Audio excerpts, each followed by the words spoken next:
All right, y'all. Welcome back to Man Down Sports. Jay, Chris, myself, and Big Bird is here with us, man.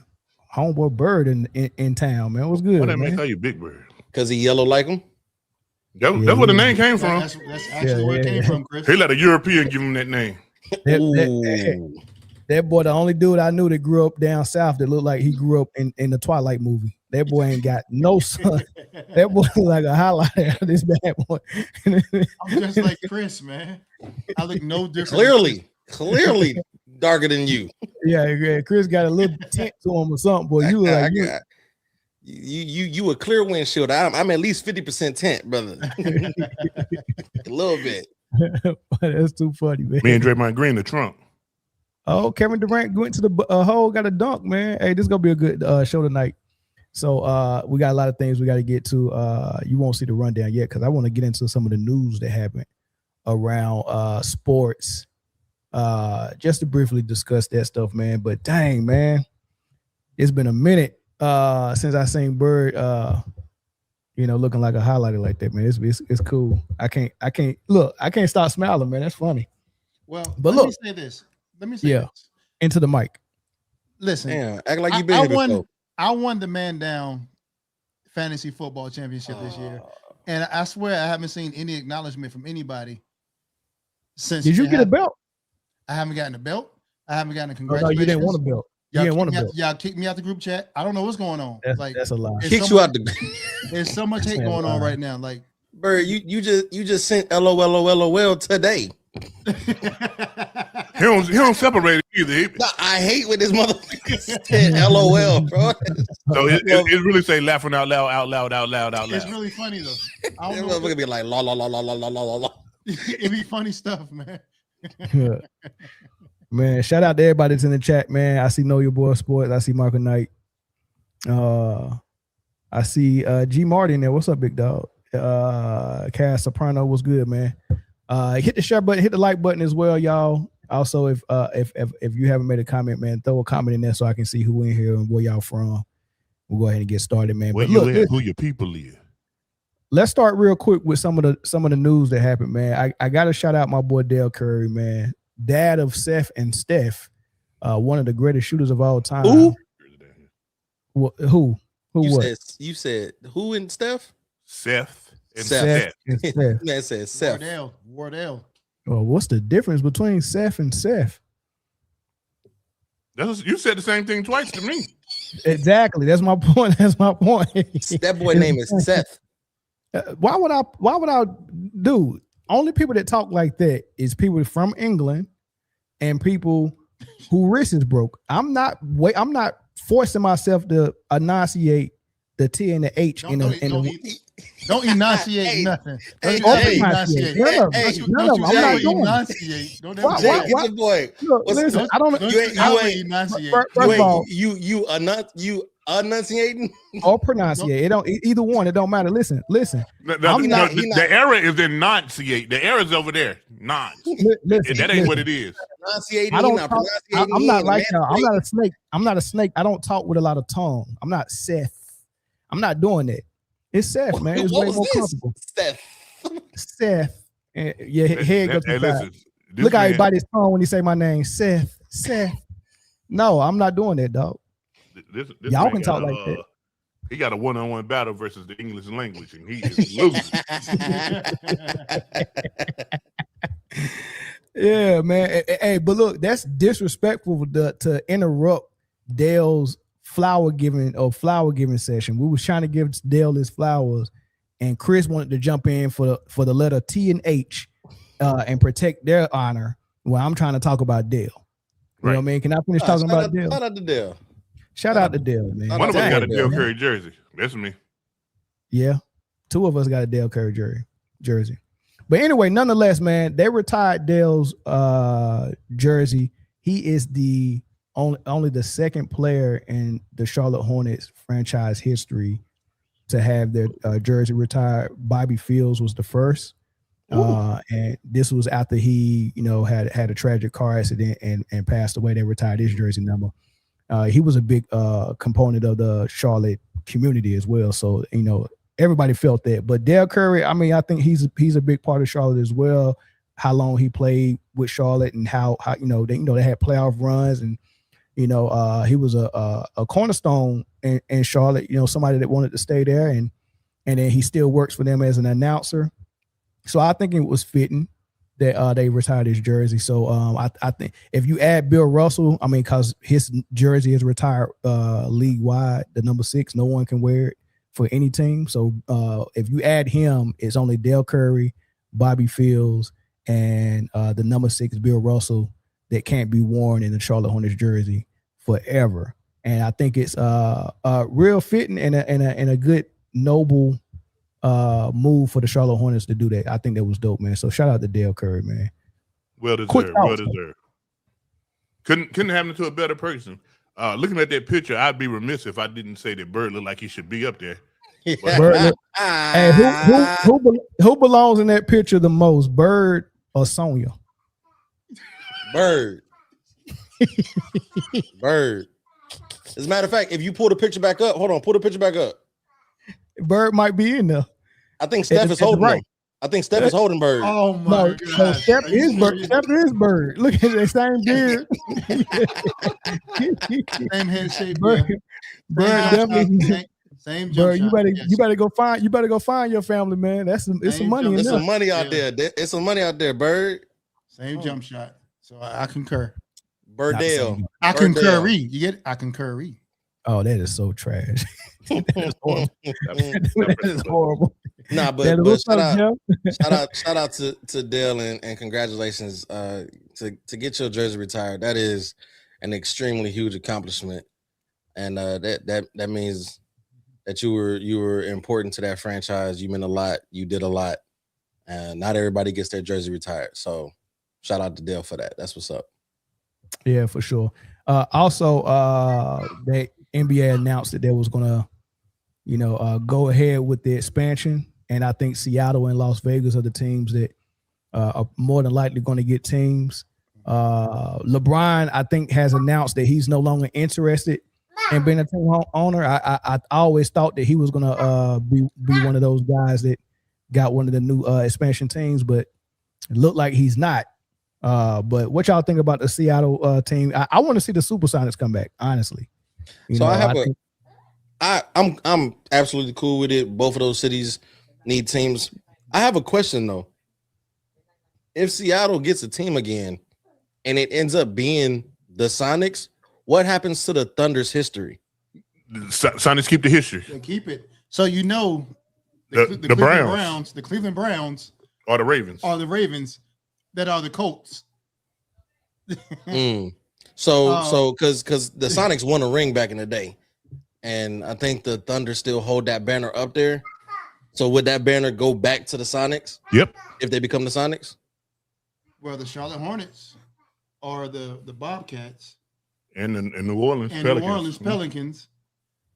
But they didn't have any history really. So they don't have any real history. Nah, Charlotte kept their history because Dale retired. Because Dale was able to retire. So maybe they have to. That's a tough one. Those were relocations though. Yeah. But this is an expansion. Got you. Okay. No, but okay. Charlotte, the Bobcats was an expansion team.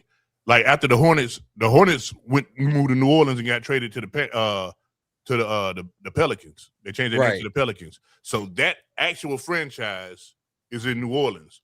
When Charlotte got an expansion team, because that was part of the deal, let your team move, we'll give you another team back. When they got the new team, the Bobcats, they said the Bobcats had the Hornets history, and then when MJ bought it, he said, "Hey, Charlotte's supposed to be the Hornets," and here we are. So it's the same. It's the same thing. Now, so Seattle will 100% be the Seattle Supersonics. Now, on the off chance they don't pick back up the Supersonics name and they go be something else, do they get that history back?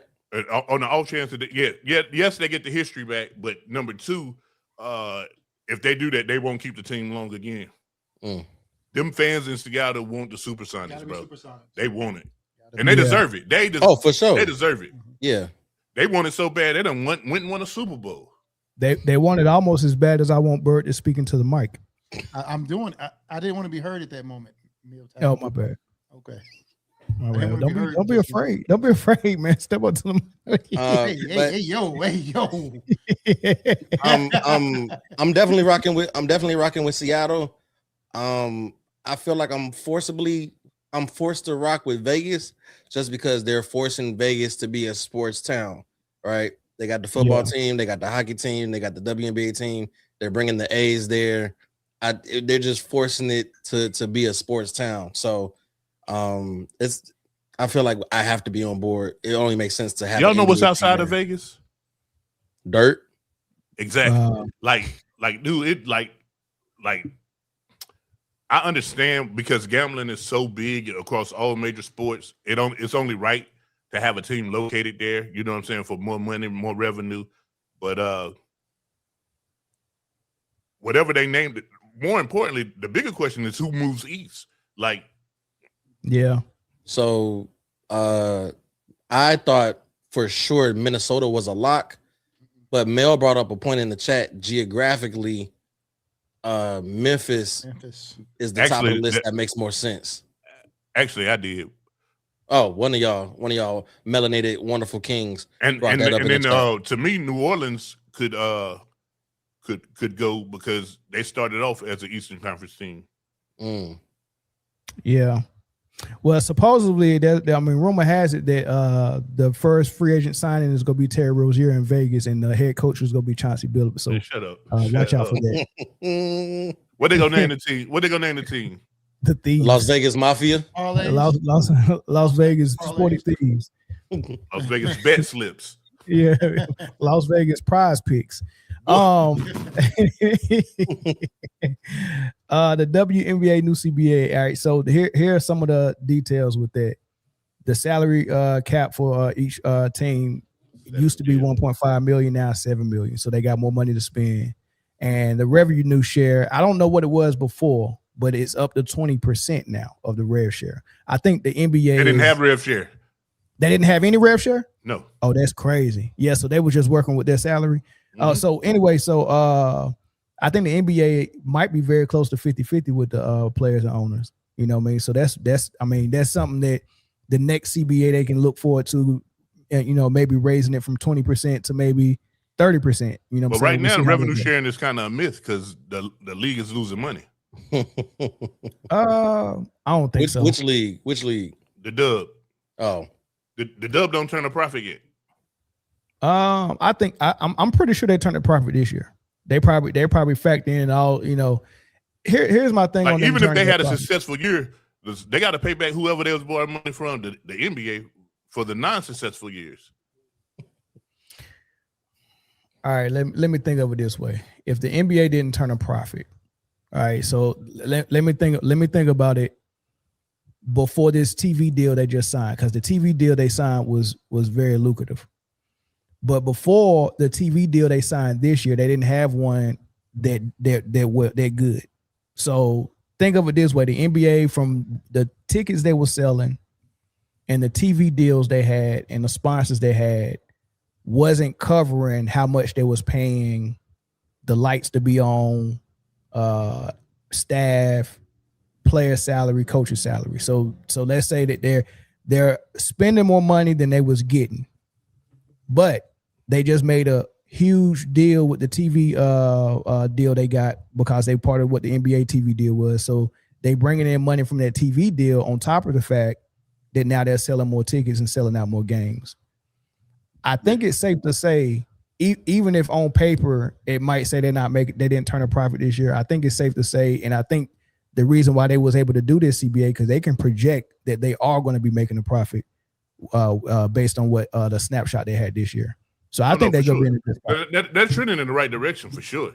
Yeah, for sure. I mean, it's good basketball. It's it's really good basketball. Under this new CBA, we already got our first contract. Shout out to Asia Wilson for a 2-year Supermax contract extension with the Vegas Aces worth $1.4 million. A year or? Still though. How many years? 2. Not bad. For $700,000 a year. Not bad. Supermax. I thought they said the Supermax was up to 1.2 or something like that. Yeah, hers is 1.4 over 2 years. No.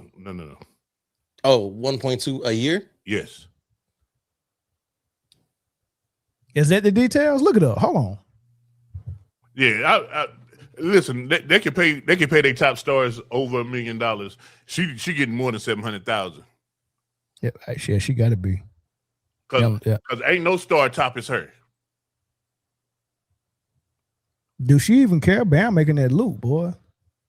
Shit, Bam got I looked up the contract and there was an article that said that Asia Supermax is still lower than Bronny's contract. It really is. Why would they? Like whoever wrote that article, man. Like shout out to Yahoo News. Terrible. That was probably Woody. Whoever did Woody. What was his name? Woody Page. Yeah, he probably wrote that. Camera time. Yeah, she was making 200,000 before that. And I mean, it's up from what she was making. 200,000 a year she was making before. She making 700,000 a year now. Come on now. Hey, we trending upward though. It's small steps though. It's small steps. I say it in jest, but shout out to them for getting that new CBA. Because they've been working hard and they've been putting out a good product. They fought for that. Yeah. Man, that's big. Did they win? And the cap being 7 million, you know. I say they tied. I don't think they got everything that they wanted, but they got more stuff than what they was willing to get. What the owners and the league was willing to give, which means that at the next bargaining, they'll probably get more again. Like you can't when you bargain like that, you can't expect to get everything at the first sit down. And you came to the table with nothing to begin with. That's fair. Anything that you got was better than what you had. But this is just the starting point. So, and a lot of them, them teams with the WNBA, they used to have their players on 360 deals. So they got part of whatever they got outside of the WNBA. But now that's gone too. Who what label was signing them, Jay? Who? That was Dub Row Records. Oh, raping you, Rick. Oh, I can't even say that word on YouTube. I can't even say that. No Diddy. That was side the bad boy, more like a bad man. Hey, but listen, man. Earlier in the group chat, we was talking about the evolution of the W, man. It looks a lot different than it used to. It definitely looks a lot different, man. It went more ways than one. It went from jigaboos to some real life you know what I mean? Jigaboos to booze. Oh, F model. Yeah, to some booze, yeah, for sure. Went from jigaboos to booze. Yeah. I like what they got going on. I love the product. You ain't never watched that WNBA game in your life. They sound like the kind of CEO. That boy. I have, and the one y'all put, what's her name? Cynthia Cooper. She did me. Cynthia Cooper. She did me dirty at the game. For real, what she do? You try to get an autograph, bro? The way she snatched that pen back from me, like she didn't hand it to me, and gave me the meanest mug, bro. Oh, she gave me the autograph. I don't know where it's at nowadays, but she gave me the autograph and snatched that pen from me so hard. Took my hand with it. You was courtside? No. She was she was actually recruiting somebody. This was after she finished. She was scouting somebody or something. It was after she was done. She was scouting for the female side or the men's side? Females for sure. Yeah. It might have been the ACC tournament. This was a long time ago. You know, we're tournament town down here, so we're turning town. So it had to be the ACC tournament. Yeah. All right, let's get into Luka Doncic, y'all. No. Yes, sir. The Luka Doncic. No, we can get into the topic. Get into the Luka Doncic topic, man. Let's get into him. Come on, let's go. Stop, man. As I sit here and Brandon's face look like a sugar cookie with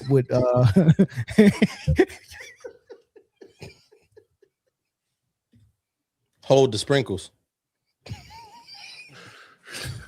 Now this is the topic I've been wanting to discuss. I came here to be a rapper. What Dallas said, I came here to be a rapper, not to be a sugar cookie, you know. Whatever.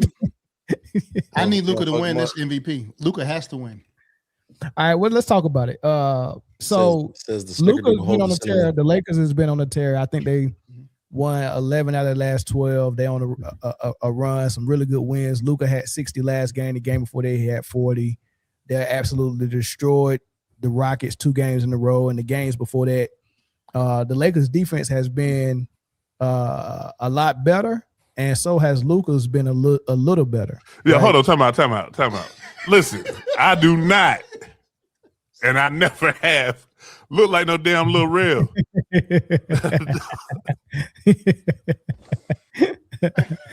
So after all of that, the effort from Luka and the Lakers, it started the conversation about Luka being the MVP front runner. A lot of people has been talking about it in the Senate. I chose to play what Stephen A. Smith was saying, and I want to get y'all thoughts on it. The question, though, goes back to Luka. Should Luka now get MVP consideration? Stephen A., what do you think? I don't think we have a choice. I think this dude is electrifying. He's a scoring sensation. He's a superstar in this league. And to be quite honest with you, I know a few people within the Lakers organization, obviously many people.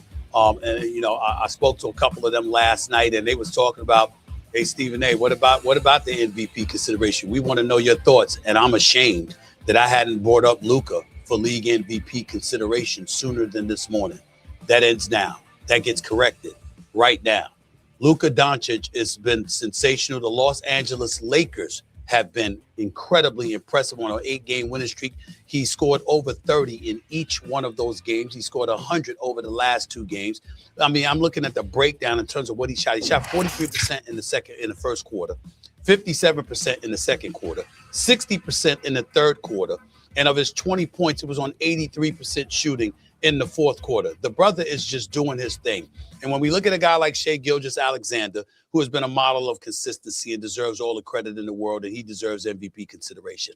Of course, we saw Jaylen Brown and what he was doing without the services of Jason Tatum. So how could you ignore him? You got to give him his props. Wembanyama announced that he was coming for both awards, Defensive Player of the Year, which he will get.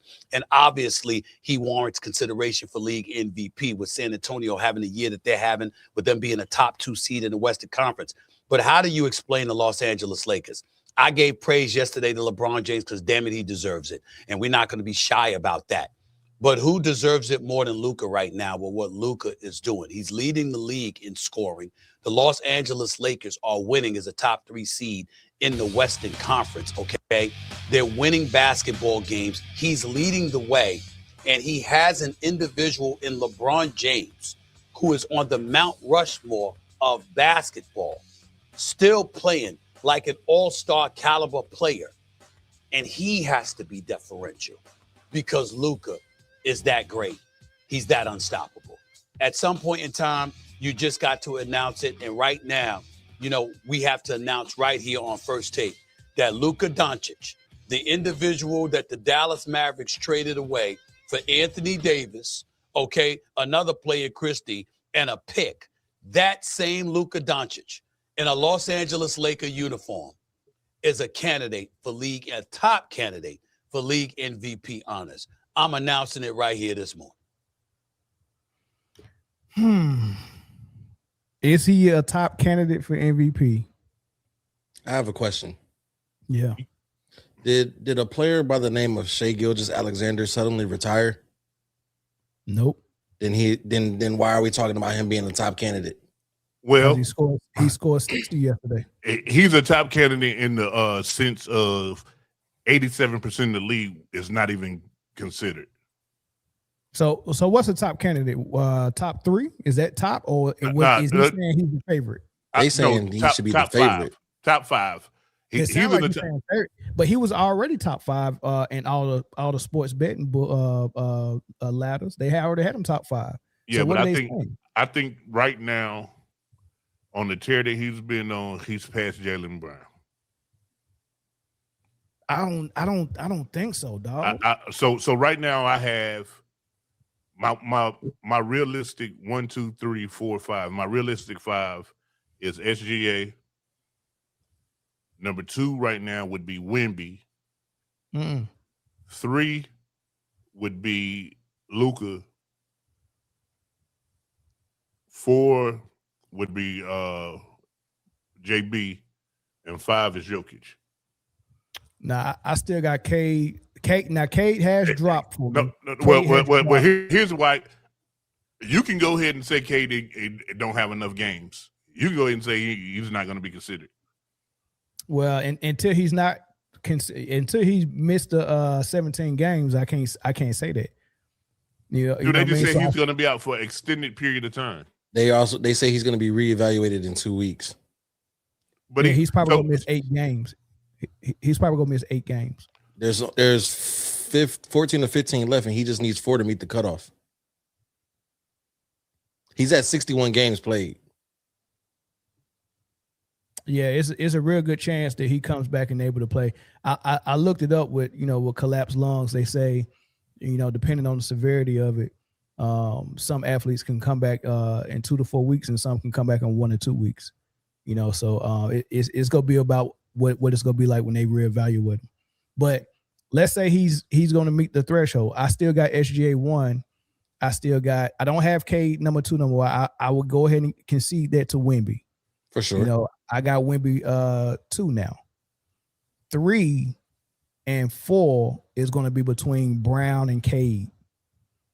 And then 5 is going to be between Luka and Jokic. So however you want to kind of like. Now, if Cade is in the consideration, I would have Cade 3 and then Luka 4. And then that would push Brown 5, and that would push Jokic to 6. So, yeah. I mean, the names are the same for everybody. It should be. Yeah, I think the top 6 is solid. I don't think nobody got any other names other than the 6 we just named. But I mean, it's just about what you value. You know what I mean? Like when I'm looking at it, what we're putting Luka so far at the top of the ladder right now is for this last stretch of 10 games. But remember, on this last stretch, SGA is 10-0 as well. And so is the Spurs. but Luka been actually hooping all year. Like you can't get that. I mean, he been putting up a lot of numbers all year. The Lakers was losing. The Lakers was definitely a bottom 6 verge. Well, not bottom 6, but like the bottom of the top 6 verge of playing around All-Star break. And they still is a sucky team on defense. That goes to your leader. Like everything, they're getting better. They're getting better on defense. JJ's turning that brother's turning that team around. Let me play this one thing, and then I'll let the sugar cookie talk. Rob Parker is not buying none of this. Rob Parker said there's no way I will ever vote for Luka. First of all, the guy is a defensive liability. This is the same guy who's been putting up numbers all year, and people said the Lakers have no shot to win. He's been scoring all year. They have no shot. That's all I heard about the Lakers. They have no shot to win, no shot to come out of the West. Right? Because you got 3 statues out there instead of defense. We know it. And then the other part, aesthetically, he's hard to watch. You know why? He's the biggest baby in the NBA, and he complains on every single call, every single time he puts up a shot in the NBA. Who wants to watch that? There's a thing called sportsmanship, too. That should be a demerit to him. I don't care. The other guys who have had bigger impacts to their team. We talked about it. I would vote for Jaylen Brown 10 times before I would vote for Luka with your vote, Kelvin. Forget about my vote.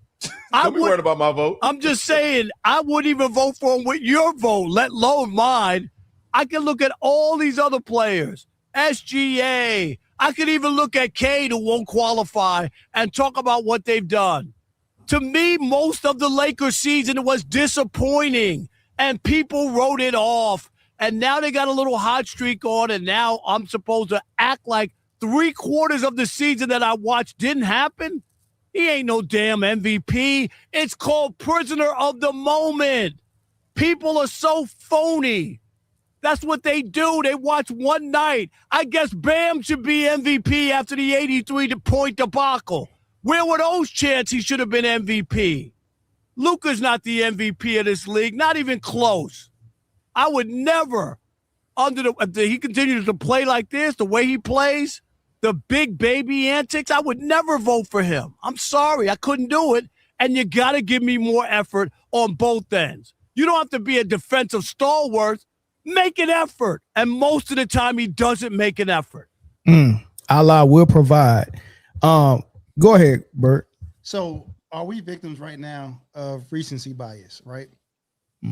So is Luka an MVP candidate because he scored 102 games? But what Rob Parker just said, to my point that I was thinking, in one game, out of Luka's 2 games, 100 points, Bam just did 83% of that in one game. Is he an MVP candidate now? No, absolutely not. He's not. But I'm a Lakers fan. If Luka wins, LeBron looks great. So I want that. But in fairness, thank you, Jeffrey. But in fairness, Luka cannot get that, man. Chris posted something 2 months ago, and it looked wild at the moment when I commented on his post on Instagram, but I thought about it. Cade was the MVP at that moment. Cade Cunningham, he had this thing wrapped up very tight with SGA, right? SGA is killing it, as he always has been. But Cade took a team that has been terrible for the past few years since Tyshawn Prince and Ben Wallace days and Rip Hamilton days. Chauncey That's Billups. the first name you call? I'm just, that squad. I know that's who was you? Yeah. What would you say? Where Bert used to have a Tayshaun Prince jersey. I had a Tayshaun Prince. As long as you wasn't Teague timing in it, man, we straight. Yeah, he used to tell people that was my brother, and they believe and it used to work because he's the same height as Tayshaun. So I'm the same height and same height and same color. I'm the same height and probably same hairline. All light skins got the same hairline, man. Go get Jake grandson, same hairline as Bird. All light skins got that. All of them. Hey man, I say Rob Parker said one thing really, really interesting. He said months ago everybody was saying that the Lakers have no shot of coming out the West. And now, if they're saying anything other than that, they're wrong. They still have no shot of coming out the West. Don't let this fool you. They playing good though. No, they are playing good, but they can't beat the Spurs. They can't beat the OKC. They can't beat neither one of them in a 7-game series, and they probably would lose to Denver in 7. Stop showing people that. That don't look like somebody granddaddy here, boy. Don't do that no more. Like George Jefferson. look like a Brillo pad they use to clean the grill plate. I got like hair. Like a pot of black grits. Keyword in that, Melvin, is I got hair. Keyword is I got hair. Whoa. Bow. Hey, there's nothing you can do with that one, Bell. Was that Cass Soprano? He couldn't tell if it was forehead or not. I got hair too. I don't know. Y'all think I wear hats because I got to. Y'all wear hats because I want to. Nigga, I got hair under this. I just got a haircut today.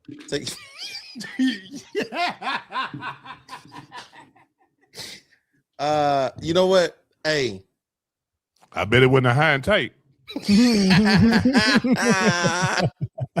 I bet it wasn't that. I got that R-Truth. R-Truth is on the TV right now with a bald head. Yeah, he was. He was just on the TV just now. I was like, what the fuck? When that happened? God. What's up? Life come at you fast. Oh, shout out to Dennis Rodman, I guess. Yeah. WWE Hall of Fame inductee. They're going to put him in the WWE Hall of Fame. Whoa. Which ain't even a real building. Yeah, they don't have a real building. Oh, that's dope. I like that. It's virtual. It ain't even virtual. You just get a ring. You get a ring. Dennis Rodman better than Hulk Hogan. Ain't no. All right, Sean. Got Rashad for kids. Listen, brother. It's hot down here, brother. Hey.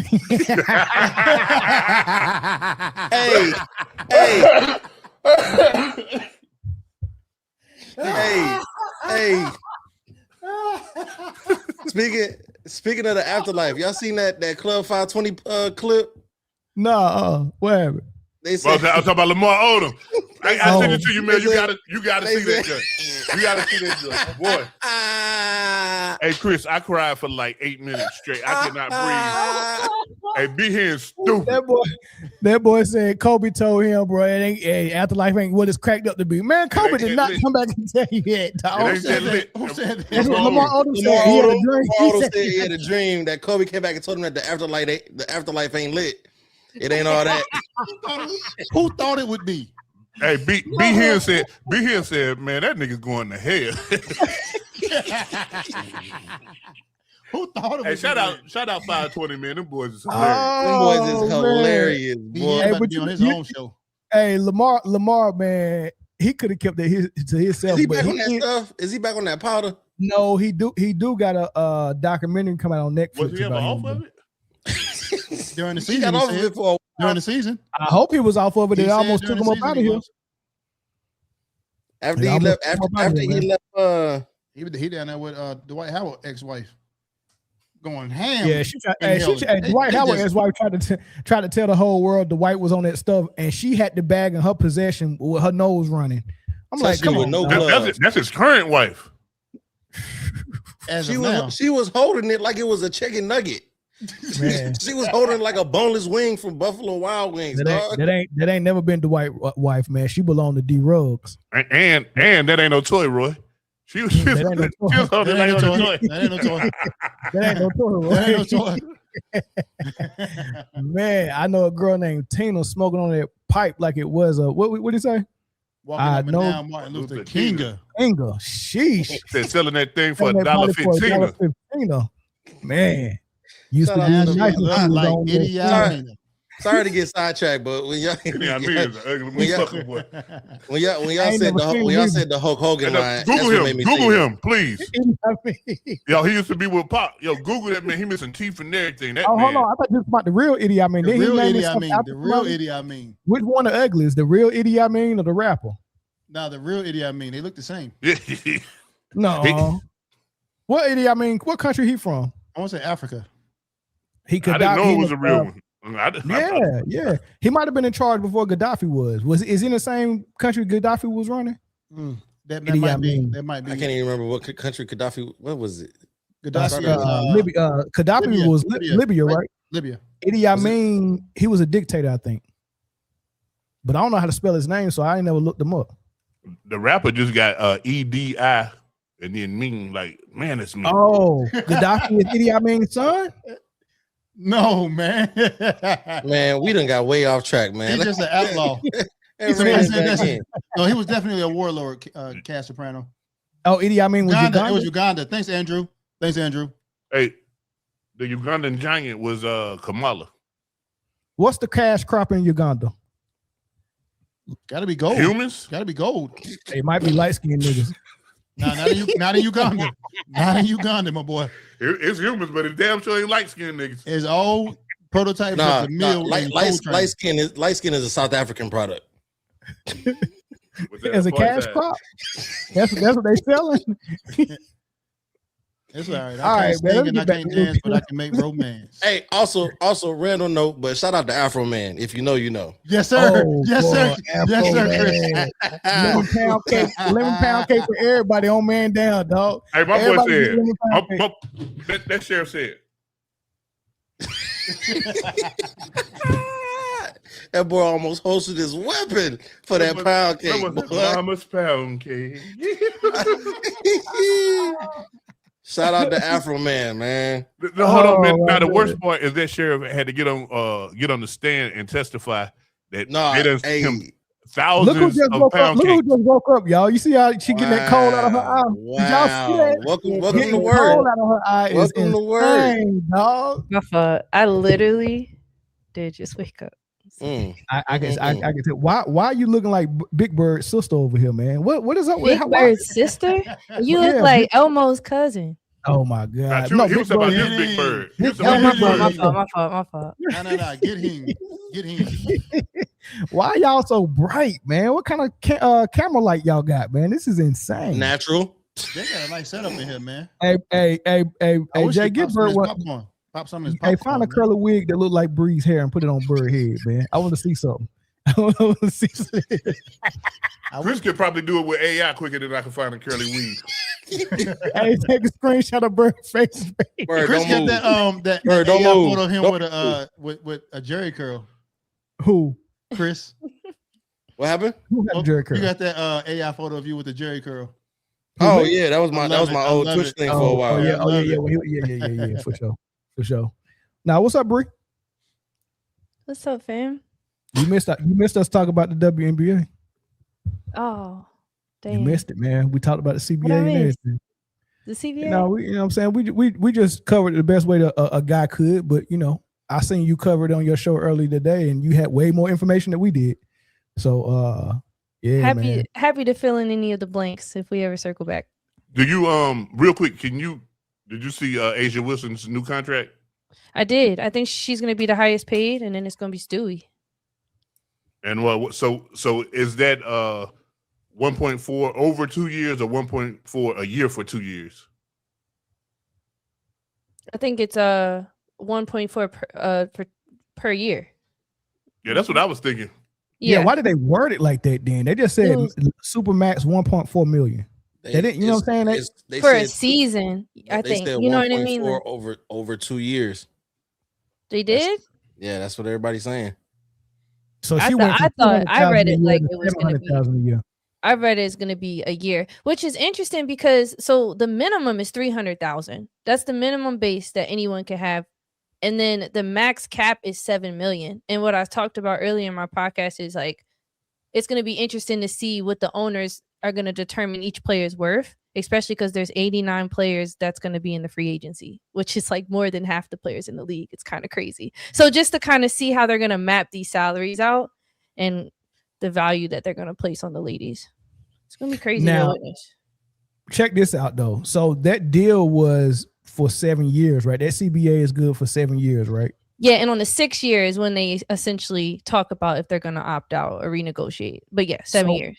What's the strategy for her only doing a 2-year deal? Like, it's gonna be more money for her in 2 years. It's gonna be the same CBA. But but by that time, her and her partner will probably decide which coast they want to live in, and being a team closer to that. I think it's more personal than money. Vegas and Miami is far anyway, though. Yeah, but I'm saying by that time they were like, "Hey man, we're getting a little older, a little longer in the tooth." Oh, they're trying to co-locate. So you think that Bam is going to stay with Miami? No. Not necessarily that. I think she was signing her deal to end when his end. Because then what if plot twist he goes to the New Vegas team in the NBA expansion they're talking about? I was just thinking that. He 2028 go to Vegas. Crazy. It lines up. Hey, y'all, please go look at the football chat. Why you do that, Chris? Why you do that to me? Go look at the football chat. Why you do that to me, bro? The football chat. Why you do that to me, bro? I thought you got a football chat. Fam. No, they don't look like brothers and sisters. Yo, I don't know who this is like that. This is like that dude from that video I sent you earlier, Jay. When he said we might be family. I'm sorry. We might be family. I was looking at this. We might be family. Is it because we light skinned? What's going on? It's definitely because y'all light skinned. Because she looks like y'all look like what picture did y'all use? Hold on. Hold on. Nah, I took a picture of him, bro. I didn't take a picture of you. I took a picture of him. All right. Send it to Bree. Send it to Bree so she can see it. Nah, Bree don't want to see this bird ugly as hell on. I'm ugly everywhere. It's okay. Yeah, I'm trying to think who he looked like, dog. I done seen that face somewhere. Oh, that's Sleazy E. No, he looked like Delivered. What? I don't like men's no more. I like women's. Women's. He trying to speak in tongues. I don't like men's no more. And that's why I say Seth. I don't speak in delivered tongues, man. All right, man. Let's finish this Luka MVP stuff, right? So, Bree, a lot of people in the media are saying with the recent success for the Lakers and how Luka's been playing over the last 5 or 6 games, he should be the front runner for MVP. What you say? I just think it's insane how just a week ago they was talking about how he needs to improve on his defense and he doesn't deserve all the shine he gets, to now he's the front runner. I think he's number 2, if anything, considering the circumstances of Cade. Yeah, you got him over Wemby. Bro, Wemby did just hit that clutch game to keep that them crazy their seed right now. Yeah, that was crazy. Little pull up, fade away. Wemby been getting freaky lately. Bro, has he? And his competition, like even the guys talk about it. His peers just talk about how competitive, and it brings it out of them. And I appreciate that about Wemby because the game needs it real bad. But I mean, having a 40-point game and having a 60-point game, that's big time. He was hooping. I gotta get crazy. The Lakers have been doing really good. Yeah, I want to highlight that this surge in defense that we're seeing from Luka is by way of double teams. It isn't no one-on-one defensive effort. He's better than what he was doing though. But it's still not him being on the island by himself and being able to get his man off his spot. So let me ask you a question. Let's say you got kids, right? Mm-hmm. And you know one of your kids can't swim. Mm-hmm. You gonna leave him at the pool unattended? He better learn how to swim. Nah, JJ Redick said I can't teach you how to play defense in the middle of the season, but I can get you the help. Hey, when Redick put him in this off-season Coach K defense program, dude, next year he's gonna be locked down. This lockdown. I mean lockdown-esque. I don't know about that, Jay. Decent AF. Okay, decent. Shout out JJ Redick. I played against him twice in college. And he called you the N-word too. I want to. Hey yo. Yeah. Tell that story. Tell him about how JJ called y'all the N-word while he was on the court. Bro. For real. And it wasn't nothing y'all can do about it. Ain't one that you can say. He said, "I'm that nigga." He said, "I'm that nigga." Coach said he didn't call us it. He said he's it. Only him and white chocolate can get away with it. Speaking of white chocolate took off on somebody the other day. Yeah, he definitely did. But me being from Maryland, and I know the things that JJ has done to Maryland, so I just feel like he could say it. You know what? I look. I've been telling y'all for years that brother. I love JJ. No. Steve Blake is the brother, and he's from. Steve Blake is great too from Maryland. Steve Blake is that dude, dog. I love Steve Blake. They told a story about when he was on the Lakers with Kobe. Kobe tried to do that junk with him that he did with Jeremy Lin, and Steve Blake pulled him to the side one day and said, "Hey, I'm not one of them, dog. You ain't about to do me like that." And he said after that, him and Kobe was like that. Yeah. But Jeremy Lin go text Kobe. I really didn't like the way that you talk to me like that. Probably sitting in the tub with the bubbles like Rev Run at the end of the show. Yeah, texting this man. Come on, funny. Man. But now, I can't put Luka over SGA. It's too late, dog. I can't put him over Wemby.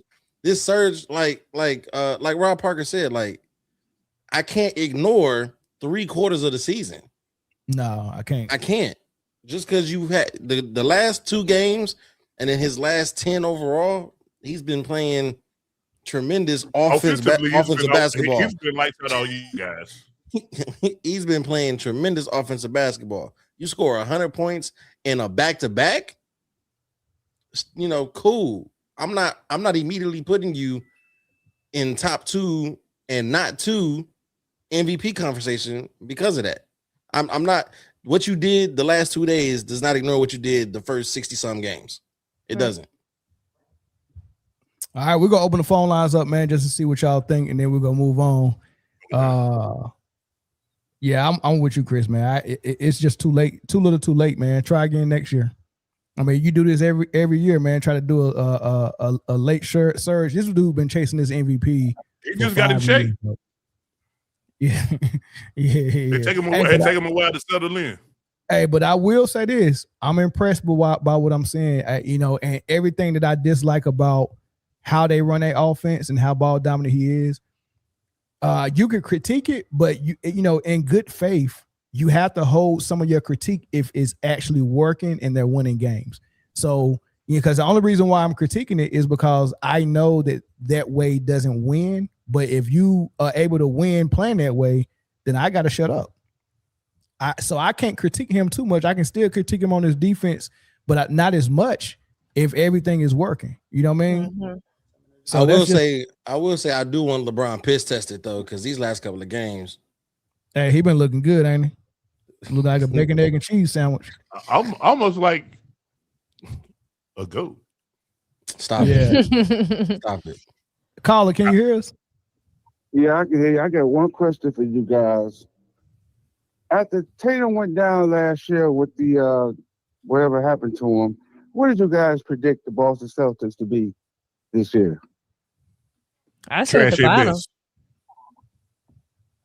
Huh? Trash at best. I said the bottom. Okay. She said the bottom, Mel. You? I can't remember. I think Mel advocated that they would be decent. Chris? I think I had them playing at best. Yeah, I could. Okay, I think I remember Mel saying it would be all right. How can anybody be the MVP or in the 1 or 2 categories, not Jaylen Brown? Hey man, listen, I thought video was gonna be better than YouTube. My predictions is wrong all the time. That don't mean he deserves an MVP because he missed. Okay. Going by your prediction in YouTube, how can Jaylen Brown lead the team without their number 1 player to the 2nd seed? It might be the first right now with Tatum back and what's happening with Cade. So let me ask you. So how can you guys put stats over what you actually saw? Let me ask you this, because you started this conversation with where the Boston Celtics were predicted to land without Tatum versus where they actually land. Is that your MVP criteria every year? Just taking the predictions and then saying who could overcome the predictions the most, okay, so just this year. So I don't use any MVP criteria that I can't use every year, or I can't apply to every player. Okay, if that makes sense, put right? Jaylen Brown stats up against theirs. I mean, I got Jaylen Brown in the top. What I say? I said SGA, Wemby, and Cade and Brown. I got Jaylen Brown over Luka, and I got him number 4. You got him number 4. Yeah, and he still got room to move to number 3 over Cade now that Cade is out, right? So it's just about the performance. But I don't think that he can get past. Well, he probably could get past Britne. I'm gonna be honest with you, but I don't think he can't get past SGA. Nobody can get past SGA right now. Yeah, it's not even an MVP race, honestly. What Larry Bird second? Y'all shooting for second?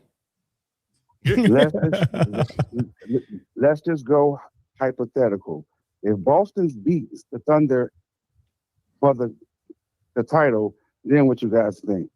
It's a regular season award. None of that matters. We can't include postseason success with regular season awards. And that guy that Jason Tatum heals well. I mean, you guys keep moving the goalposts. If Boston finishes with the number 1 seed, then what you guys gonna think? Since Tatum came back, they got it, or when Cade came back, they got it. I mean, when Cade went down. I'm almost willing to guarantee you that even if Boston finishes with the 1 seed in the East, they still won't have a better record than the 2nd seeded in the West Spurs, which means they absolutely won't have a better record than the 1 seeded in the entire league, OKC. So him finishing first in the East doesn't mean anything. In the East. Him finishing first in the East doesn't mean anything. It's not MVP of the conference, it's MVP of the league. We understand that. I understand you keep saying it's not MVP of the conference, it's MVP of the league, but I'm saying what he has done with this team, how he has led this team till the playoffs start, and they make it to the number one seed, you're still not giving him any credit for what he has done. No, because SGA and Wemby both have had better seasons than Jaylen Brown. He deserves a lot of credit. He deserves a lot of credit. He is right now, this past season, the season that we're currently in, he is one of the top 5 players in the entire league. He has been that the entire season. He just ain't won. I agree. And I do want to add that looking at the team that he has around him, like look at the salaries of Peyton Pritchard, Ketta, Luke Garza, and Hauser. All of those guys combined together have like 12 mil a year versus what JB and JT are getting paid. So I just think that blows my mind to think these guys who are 3rd, 4th string guys are operating at the like level that they are. And I'm not saying JB doesn't contribute a lot to their success, but it has a lot to do with his team as well. So that's probably why I would move JB down personally. So the team that SGA has around him, does that matter? I mean, SGA has champions around him. They've been there before. I think SGA got a better team around him than JB does, personally. But I mean, it depends on how you look at it. I mean, so there's no way he's better than SGA. So let's live in a hypothetical world. Let's live in a hypothetical world, right? Because that's what you like to do. Let's say SGA doesn't sit out those 24th quarters, and you add that to those stats that he's already had this year. We shouldn't have a conversation, but we definitely not having a conversation. I mean, there's 20 times that he didn't play 15 minutes in the 4th quarter just because it was blowouts. Right. He probably would be averaging 38 points a game. And I think SGA might get clutch player of the year. He ain't never played 15 He's minutes. That man has been super clutch. And blowouts with 15 minutes left, a la Derrick Rose. Yeah, but I'm saying you said if they had this, if this was that, like, look, man, we can only go off what we see. What we see right now. You would say that Jaylen Brown is having a better season than SGA? To me, yes. all right. So let's go shot for shot. Big bank take little bank, right? SGA he's leading the team with the best record in the league. What is Jaylen Brown leading? The team with what? Their number one player hurt. The 4th best record in the league. Yeah. Okay. The what? The 4th best record in the league. Okay. And they're not even number one. Okay. They're not even number one in their conference. All right. So SGA got that one. SGA is leading the team with the number 1 rated defense in the league. What is Jaylen Brown leading his team to in defense? As the best player, that's about it. Where is he leading his team to? Where is he driving their bus to? The destination, like we all driving the bus and we're trying to get to number 1 in everything. SGA got his team to the number 1 overall record, the number 1 defensive rating team, and a number 4 offensive rated team. So he's top 5 in everything, winning, offense, and defense. I don't think hold on. I don't think Jaylen Brown tops that. Right. And we're not even in stats yet.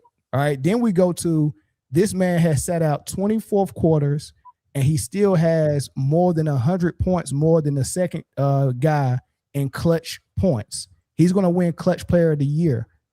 What else is and he's also in competition with Luka for the scoring title. So scoring title and clutch player of the year. What is Jaylen Brown going to win? Okay, you keep saying what I'm asking questions. Hold on, I'm asking questions. Hold on, I'm asking questions. Hold on. I don't know what Jaylen Brown is leading his team. Listen, let me land this plane. Hold on. Let me land this plane and ask these questions. You got the anal beads too far up your ass. Hold on, calm down. Listen, where is Jaylen Brown as far as what is he going to win? Is he going to win defensive player of the year, clutch player of the year, scoring title, steals champion? What is Jaylen Brown going to? He might make first team all defense. I think he'll get first team all defense. I think he will. That's good. Yeah. That's very good. So he got that one feather in his cap. What else? SGA gonna get first team all defense, first team all NBA, MVP. No, SGA not getting first team all defense. First team all defense. No, he's not first team. No, he's not first team. He might get second, but he won't get first. Second. So that means Jaylen Brown might get second team offensive then, right? He might. Jaylen Brown might be. Okay, He that's might. what I'm saying. Jaylen Brown. Okay, so when I'm asking these questions, say that. Well, I told you let's go shot for shot. No, I'm asking you, Mel.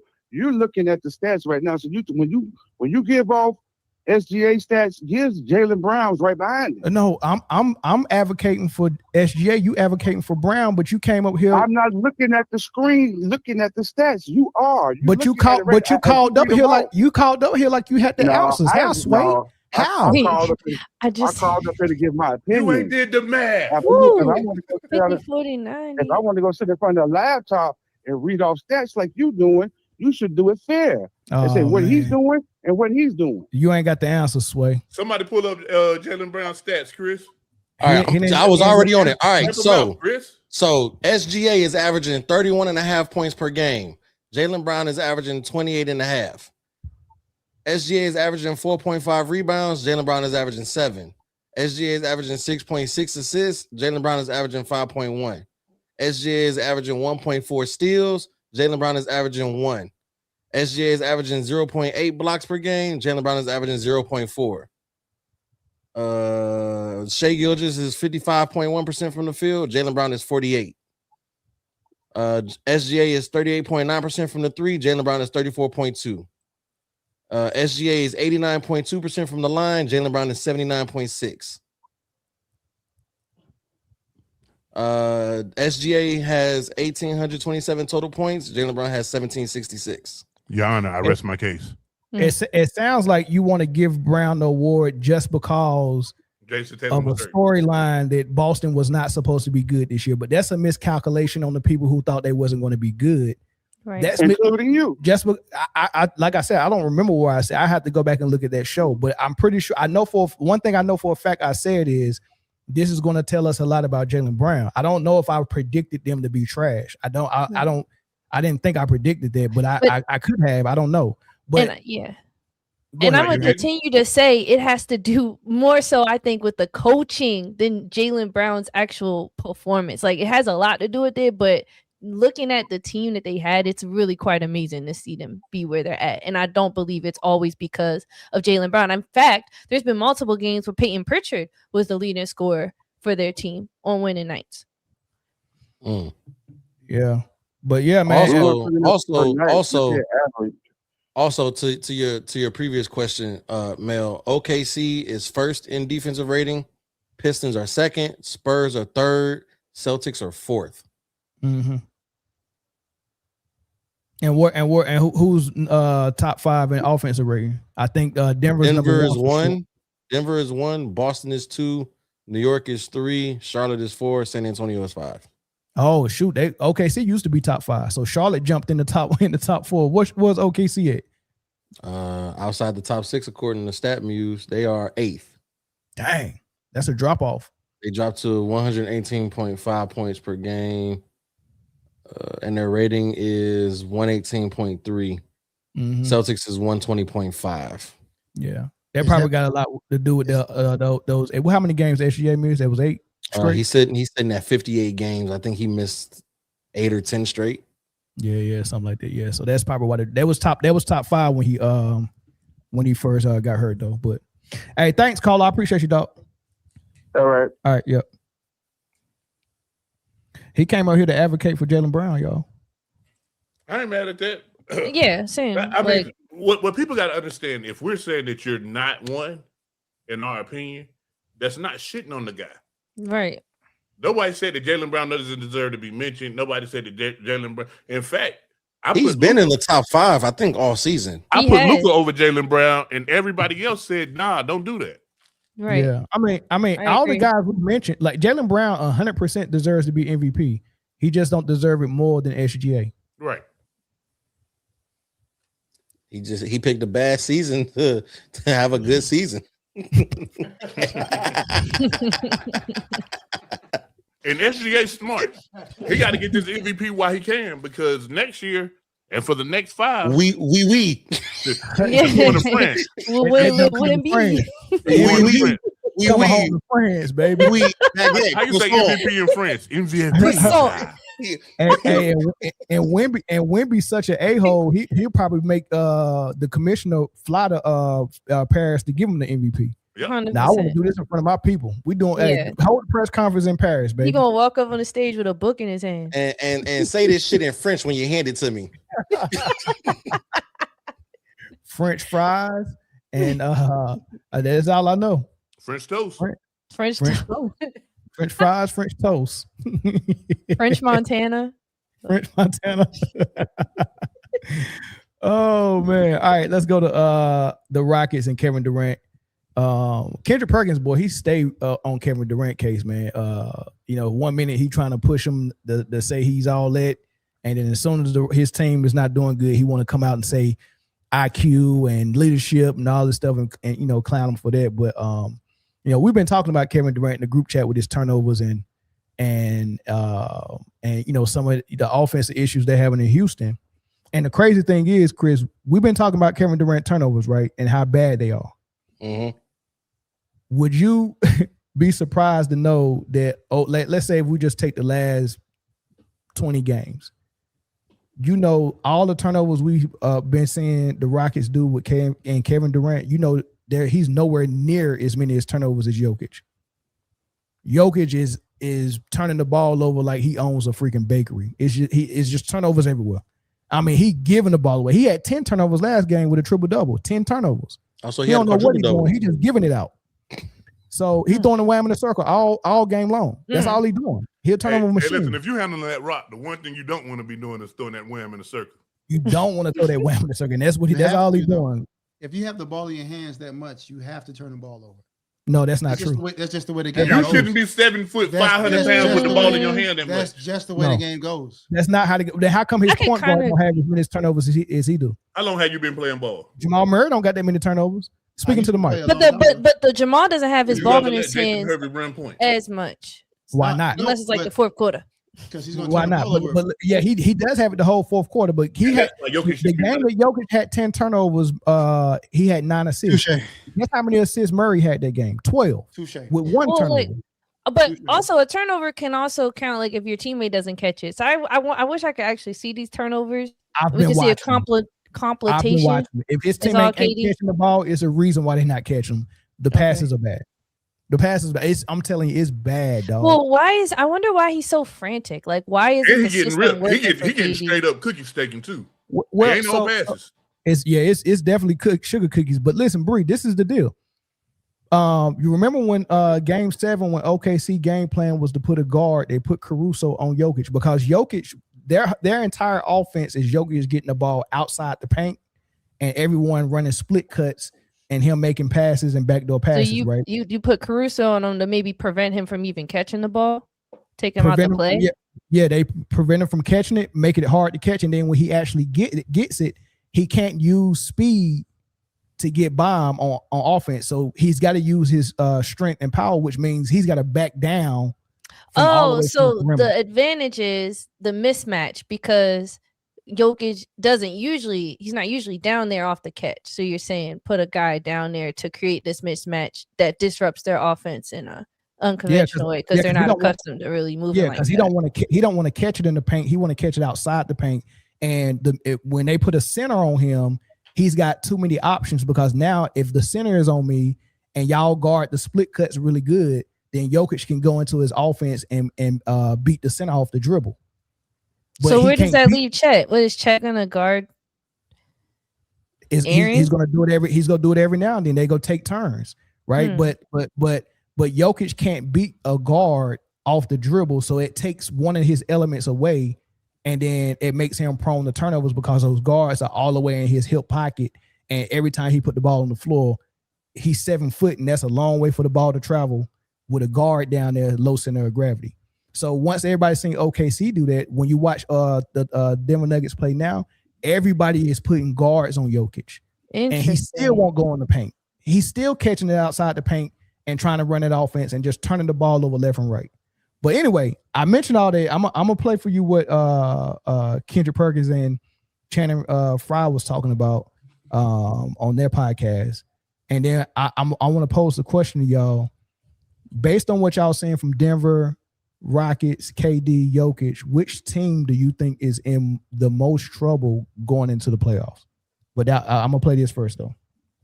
where KD, and this is getting very specific, where he is catching the ball, the Lakers defense is pushing him to half court. He's starting the offense near the logo, near the center court. He needs to take his time and get closer so he can make quicker passes. He's making very nonchalant passes, and everyone's standing just watching him. And this is kind of how KD plays without Sengun, and this is why the offense stalls out. Yes, KD is going to score for you, but KD's not gravitational like a Steph or a Clay or even a Colin Knippel, where they're moving a bunch without the ball. And they both have their strengths and weaknesses. But if KD's going to go out and start playing one-on-one, I'm doubling, triple teaming them too. Make someone else make a play. And they're not confident in their shot. When you don't have Sengun, who's really another playmaker for them, it's hard for them to like get in spaces where they can shoot the ball where there's not a defender. So by the time KD makes his pass, does it get deflected? For sure. And then now somebody else catches the ball, and then the Lakers are back rotated. So for me, KD needs to catch the ball quick, like closer to the hoop, and then they need to be more decisive about where that ball is going and live and die by corner threes or attacking closeouts. And they just were not doing any of that last game. Listen, I was watching the game with my sons, the fourth quarter, and the Rockets offense was so bad, I told them to go to bed because I didn't want them picking up on bad habits. Go to bed. Bird, who's in the most trouble, man? I don't know if you've been seeing the Rockets and Nuggets play, but going into the playoffs, which team you think is in the worst situation? It's definitely the Rockets. So without Sengun, who is Kevin Durant turning into, Mill? That you talk all the time, and I hate it. He trying to do what LeBron and Luka doing. He's turning into LeBron, and I hate to say it because I always get mad when you say that point of view, right? But damn, now when I see KD doing it, it's actual and factual. Ball gets stuck in his hands, playing one-on-one, nothing's happening, right? So the Rockets are done. This year, just go ahead and sign him up. Somebody said, Jeffrey said he's a journeyman. I won't say he's a journeyman, but he's getting to that point of his career where it's time for that changing of the guard, man. KD, we loved you for so many years, but it's time to move on to somebody else. Who's next? Who's next up? And it's Sengun, right? On that team. Next man up is Sengun. Supposed to be Sengun. Yeah. And am I tripping, or we see a little bit of a fall off with the men? I mean, you think he's lost his way? Well, the ball is not in his hand. And place on the team? To stop Kevin Durant, they're exposing him as a shooter. They're exposing as a shooter, and they're just leaving him. And he can only get his buckets off of dribble transition drive and transition and athletic plays and stuff like that, Yeah. And it's tough when you're the guy that everyone's leaving. I remember when Lou Dort couldn't shoot, and that was the game plan for Dallas when they beat OKC. They was just leaving Lou Dort. He was missing everything. Lou Dort came back the next year knocking everything down. Draymond waved him off at the free throw line. Yeah, they don't even guard. So he got to go put in the work, and I don't know what it is about him and his brother. Can't shoot a lick. But that was their pre-draft negatives that they couldn't shoot. They can defend. They can play in the paint. They can scrap and get rebounds. Can't shoot shit. Which is why I like Kuminga so much, because he was exactly like that, and he can shoot a whole lot better now. You can't leave Kuminga wide open. I'll say this. I'm going to say that Denver is a little bit in more trouble, slightly, because I think Houston's problem can easily be fixed. Somebody just needs to go and tell Ime, to tell KD, somebody play off the ball. I promise you, KD would average 30 if he just came off the ball. Like you don't need the ball. You never needed the ball in your hand in your career to be the guy. Like granted he had, good point guards with him, but at the same time, you can still make the guys that's on your team better. Let Reed Shepherd bring the ball up. Let Amen bring the ball up. Let Jabari bring the ball up. I don't care. I would. You Jabari? You don't need to anybody. Let Sengun bring the ball up. If Shoot y'all want to that get hoe, y'all Jabari. if y'all want to get y'all Jokic on, I don't care. But KD need to go play off ball, and I promise you, it'd be so much better. Because even for how long and lanky KD is, his shot is still fast. His shot is still unguardable. It don't matter where he catch the ball at. When that ball is going up, only person that's blocking it is probably Wemby. That shot is still getting up over everybody. So, or you can throw it to him in the post. He can do whatever he does with that little shimmy, shake, fade, whatever the fuck he want to do off the ball. I think it's a problem that's easier to fix in Houston than it is in Denver, because they have lived and died by the Jokic ball handling system. And even though we've seen that you can do good things when you let your point guard run the offense, that's in case of emergency. That's break glass. The first, second, and third plan is to let Jokic run the ball. They will never change that. I think the problem in Houston can be changed. The problem in Denver won't. That's a good point. And then the crazy thing, like Bree said, they come out here and say we want Jokic to handle the ball and get all the assists, but in the fourth quarter, if the game is close, we want Jamal Murray making all the decisions. I hate that, man. I hate, and I think with Jokic going out for 16 games and them boys going 10 cents and playing very good basketball with Peyton Watson and Murray. They didn't even have Cam Johnson. They didn't have Aaron Gordon. They didn't have Valanciunas for most of that stretch. They was missing so much people, and it was just Murray and Watson getting it done. And they got a taste of what it was like to run the offense with a real point guard doing their thing, and everybody else being able to get stuff off of their own clout and not just off of Jokic gravity. And then having to go back to the Jokic system when he came back. There's no way that a team gets worse with their best player coming back and then everybody's healthy. There's no way your team should be worse. No way. So something is seriously wrong in Denver. The only thing about the Denver, though, that I would put over the Rockets in this situation is the fact that they have way more playoff experience as a team. And Correct. I'm always get concerned with the Rockets because they'll match up against, like, I know the Warriors knocked them out 2 years in a row, but I'm just saying, like, that they can't get out the first round. And just based on how this team is moving, I don't see them doing it with this team. So that's the only thing. I have a little more faith with Nuggets surviving a longer playoff run or a deeper playoff run. I will say this. They're missing Fred VanVleet for sure. But knowing that you weren't going to have Fred VanVleet, I don't know what the money and cap situation was once they traded for KD. I don't know, what they money situation looked like. You remember what that VanVleet contract was? He was on free agency at the time. Like, he was about to go on free agent. He was on free agency. And he wasn't sure if he wasn't sure if he was going to re-sign with the Rockets, and then he ended up re-signing. But they gave him a bag. Yeah, he got paid for sure. But you knew he wasn't going to be here this year. Y'all could have got a Dennis Schroeder. Y'all could have got. I love Schroeder. They got less money in the salary cap than you got in your left pocket right now. But if we're talking about Rockets struggling on offense, I wouldn't add a Schroeder to the mix. Because look at how much was a bucket for Detroit. But look at how much the Cavs are struggling with their offense and trying to figure out that perfect rotation of having Harden as a scorer or have Schroeder as a defender. There was right there. The trade-off is kind of crazy. All of Cleveland's problems right there. It started when you added James Harden. That whole shit is fucked now. You think so? I think it started when they built the system around Donovan and kind of left Darius out the picture. I think that's when their problems How many really games started. Cleveland got left? That nigga bags is packed. That nigga will not show up in April. He is clocking out. So Cleveland is fucked. So no matter what how many playoff games they play, Harden only got 15 games left in the season. Whatever, however many games the Cavs got is how many games James Harden got.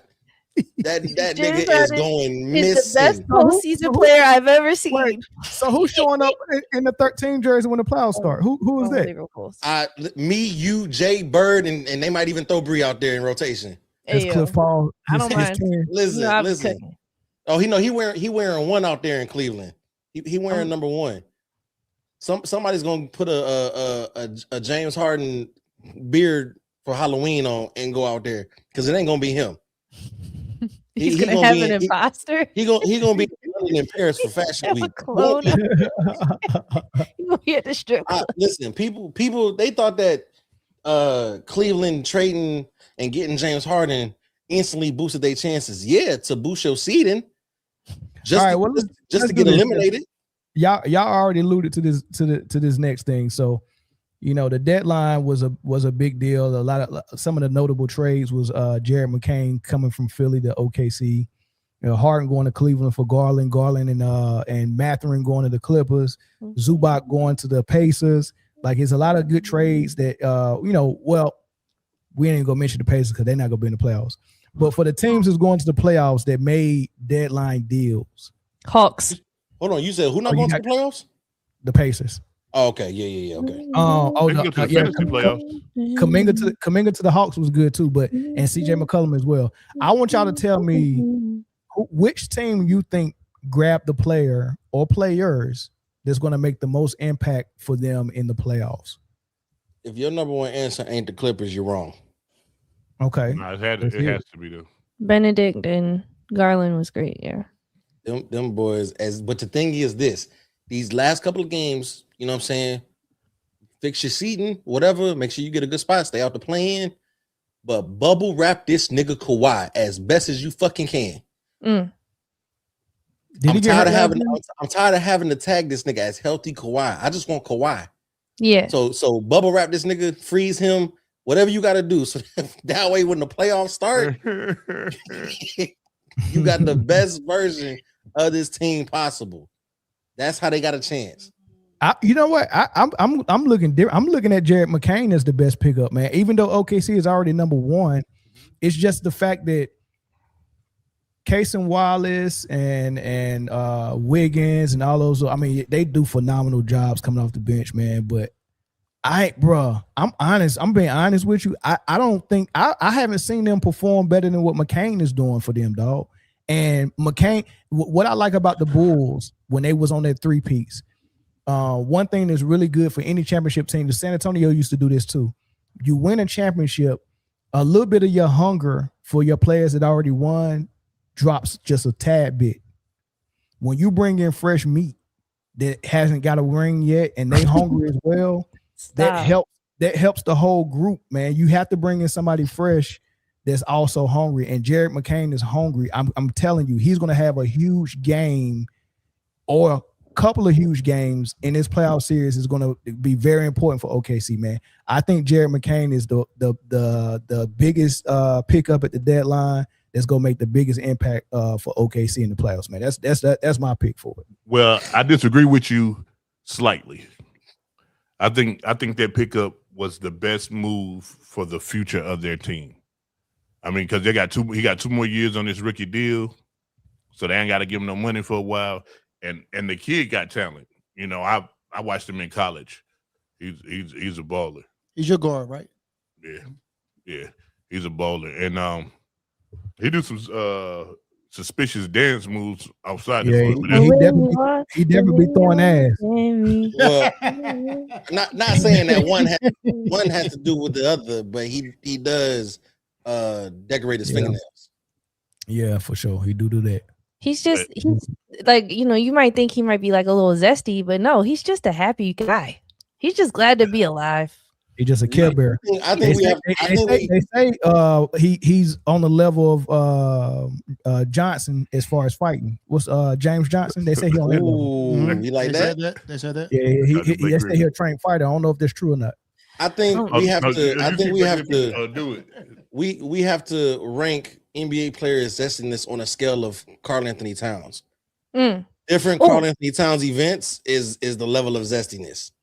Great transition. After all of that, great transition because oh my god, my unsung hero playoff clutch is Grand Theft Alvarado. That's my unsung hero, bro. Like, that was a good pickup too. I think it was a great pickup for the Knicks. They really needed that. With Jalen Brunson, sorry, so many Jalen's in the league. But Jalen Brunson was out for a little stretch. I didn't sit there and say, oh no, what are the Knicks gonna do? I thought to myself, Alvarado's there. They're gonna be okay. I do like that trade a lot. But is it better than the ones y'all listed? No. But it's my unsung hero. No, it was a good one though. And like look, it. and it was one the Rockets could have made, but they already got a Reed Shepherd little point guard too. So I mean, I get it. They acting like Van Vliet coming back this season. That's what they acting like. They was like, yeah, we can't replace Van Vliet. That's what they acting like. I would have went and got a point guard for sure. You know what I mean? I think Fred could have been back already. If I'm being honest, I think was it a ACL, I thought it was ACL. It was an ACL, but he tore that shit like mid-season. I thought he tore it in preseason. In the summer. In the summer, yeah, in the summer league. Yeah. Or something like preseason, like it was like right before the season started. Like literally, preseason was about to start like a week before they announced. Let's see, when did he tear the ACL? You sure? Y'all sure it wasn't in the middle of last season? It was right before the season. Right before the season. Literally like right before October. Yeah. I mean, if you want to be on the safe side, he sit out the whole season. But I mean, okay, yeah, y'all right. It was off-season minicamp in September. Okay. Yeah. Okay. No, he wasn't making it. Never mind. I was saying, damn, it's like a miracle. Like Cade coming back up to collapse lung, not out for the season. He'd come back in 2 weeks. Yeah, Am I tripping, y'all? I'm not a doctor, but damn, it's a collapse lung. The nigga didn't get shot. What's a collapse? I don't know what that means. In football, right? I know. Tyrod Taylor. He got Tyrod Taylor got punctured in the lung. He got a punctured lung. Which one is worse? Punctured. I don't know. If you ask Tyrod, because they stuck that nigga like 3 times. He won millions off of that.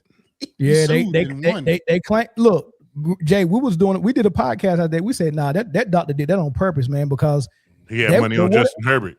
Yeah, because Justin Herbert got drafted, and the coach at the time was not about to play Justin Herbert. It was kind of like what happened to Shedeur Sanders. What was his name? Lynn, the black coach, Lynn. He was like, I'm not playing Justin Herbert. I'm starting Tyrod. And rolling with Tyrod. I don't think everybody was okay with it. And what ended up happening is they was like, hey, Tyrod, we come in for this checkup. And the doctor punctured his lung. They was like, hey, Justin Herbert will be starting next time. I said, wait, what? How did the doctor puncture your lung? They punctured that man lung like 45 minutes before kickoff. Like it was game day. It was game day. They punched that man lung. That was determined to get that. Was a hit put out on him. That call came from Vegas. Briana, one thing about football, if you're a quarterback and you get drafted in the first round, you're playing. Yeah. There's nobody. I'm about to spend first round money on this quarterback and he's not playing. You're playing unless Aaron Rodgers is the starter. Okay. Or you in the winning program like KC, because they made Pat sit a year. Yeah, facts. I did look up right lung for anybody or collapsed lung. It says 2 weeks you can recover from minor collapsed lung, but you shouldn't do strenuous activity for 4 weeks. That's what Harvard said. That's why they said they're gonna reevaluate. I don't even know if is hooping strenuous. Absolutely. If you're on a team where you're the primary everything, I'm just saying. I can imagine. I can think of harder things to do. I can think of harder things to do. Strenuous activity. I mean, golf is strenuous. Matter of fact, real quick, man. RIP to the legend Chuck Norris. Hey, everybody do a roundhouse kick for the dog, for the Ranger. For real, yo. Or 100 bows. The eyes of a Ranger. I'd rather do 100 bows than a roundhouse kick right now. If I do the roundhouse kick, that's pretty much it for me. Ain't nothing else happening. I think I can pull one off right now. If I do a roundhouse kick, y'all gonna be saying RIP to me. Don't speak that. Don't put that in the atmosphere, dog. You ain't gonna die, but that ACL for sure gone. Y'all listen, man. First of all, I don't have one. First of all, doing a roundhouse kick right now. Doing a roundhouse kick right now is not that hard, and it's also not that impressive. Jay, I need Jay to get up right now and do a roundhouse. Please, Jay, go do this roundhouse. Right Only got one shoe on. Hey, bro, this man really has on one shoe, bro. What's up with that? Why do you have on one shoe right now? Gotta let the feet breathe in rotation, dog. Does he have socks on? Or probably not, man. All right. Hey, those are 9s. Let's go. How y'all be knowing the numbers just off looking at them though? That's crazy. Because we're sneakerheads. Why don't they look low top so hard? They don't. Because Bird got big Kawhi Leonard hands. First off, you'd be able to tell some low top 9s, and I had a pair. I can't ain't never stand. had no low First top. of all, I don't buy no low top Jordans. He had the clear joints. Yeah, he did have the clear Air Force Ones. They were Clear Air Kansas Force Ones City. was out They were red and yellow. Hey, all clear. First of all, those weren't the one that was clear. The clear joints, they was lime green. They was clear I ain't and gonna lime lie. green, and they was 7s. First off, you Gucci grimy off top if you had the clear ones. Several But several was grimy either way because if you wore socks with them, that's ugly. If you didn't wear socks with them, you was a nasty nigga. No, so I wore socks with my joints was clear and lime green, and I would throw the lime green socks on with the junk. Why didn't you just get solid lime green shoes?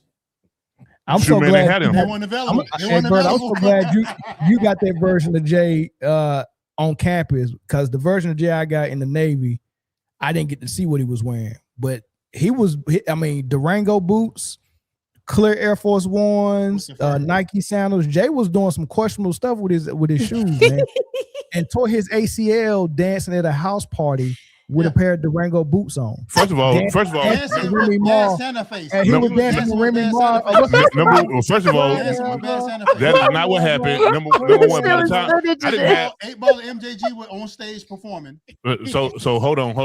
That's not what happened. 8-Ball and MJG were on Yeah.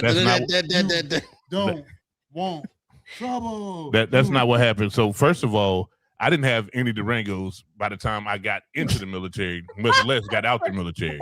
So stop that. Second of all, I had on J's when I messed my knee up. Third of all, it wasn't a house party. It was a gym jam. Fourth of all, it wasn't Bad Santa Face. It was Nutty. I know you see it. Nutty, I know you see it. Fifth of all, MJG and 8-Ball was not on stage. That's a different gym jam. The gym jam where I got hurt, Remy Ma song, put your right hand up, put your left hand down. Whatever. Just on that part, whatever. And he still danced on the ground with a broken knee.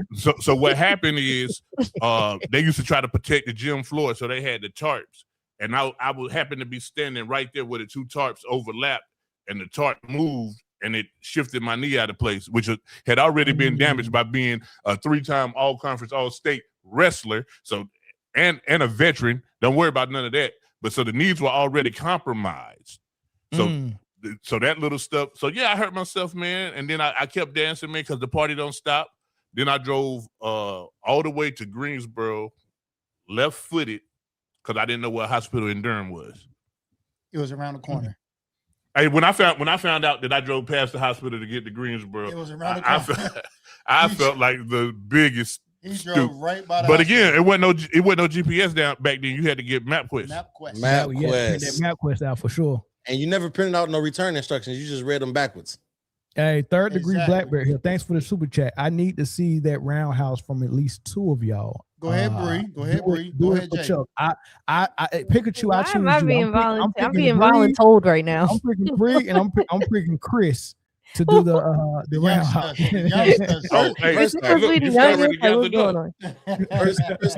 First Jay off, got his black jeans on now. ain't enough space in my dwelling currently to perform a roundhouse without destroying some equipment.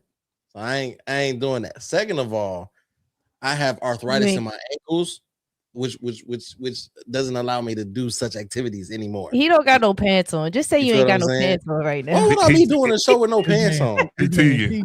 This man over here teaguing, man. And what if I am teaguing? I'm in my own house. We don't shoot below the waist. You can't teague when you looking me dead in my eyes doing this podcast, man. I never look you in your eyes. I always look at the top of the hat. Or I look at the helmets in the back. I never give you eye contact. Oh my gosh. Oh man. Pass me good. I would do a roundhouse, man, but the way my kidney condition is set up, man, I was told not to do any strenuous activity. Oh, okay. Yeah, I got a question. What color was your Durango boots? Like roundhouses. Brown. They were brown. What do Durango boots look like? I gotta look. Oh my gosh, you don't know what Durango boots are? Don't worry about it. Don't worry about it. Mine was straight and had the silver buckle. They was dark brown, like an oak wood color. That was dope. I borrowed them one day. Which one of these you had? There was none of those. Those are Durango boots. The ones that came out when we was in high school. It was urban. Yeah, somehow I got into the urban community. like Timberlands. They didn't look like what cowboy am I boots. supposed to be looking up for? What's Look up 1997 Durangos. 99 maybe. 1999. You can even put black people Durangos. Yeah, you could. In a truck. And you go see what's gonna come up is the ones that's on sale on eBay. Nah, Are those the lime green ones you had on? Them cowboy boots right there. Nah, they wasn't cowboy. Y'all must be calling them the black folk name. What's the real name of them boots? Nah, that was Durango. I think that was the brand. Yeah, I had the shoebox and everything. Most shoes do come with the shoebox. It's time to bring the Durangos back. I used to buy shoes from Walmart that come with the them clear joints didn't. That they actually did. I used to buy shoes from Walmart that just came with the string holding the two shoes together. So what did they look like if these ain't it?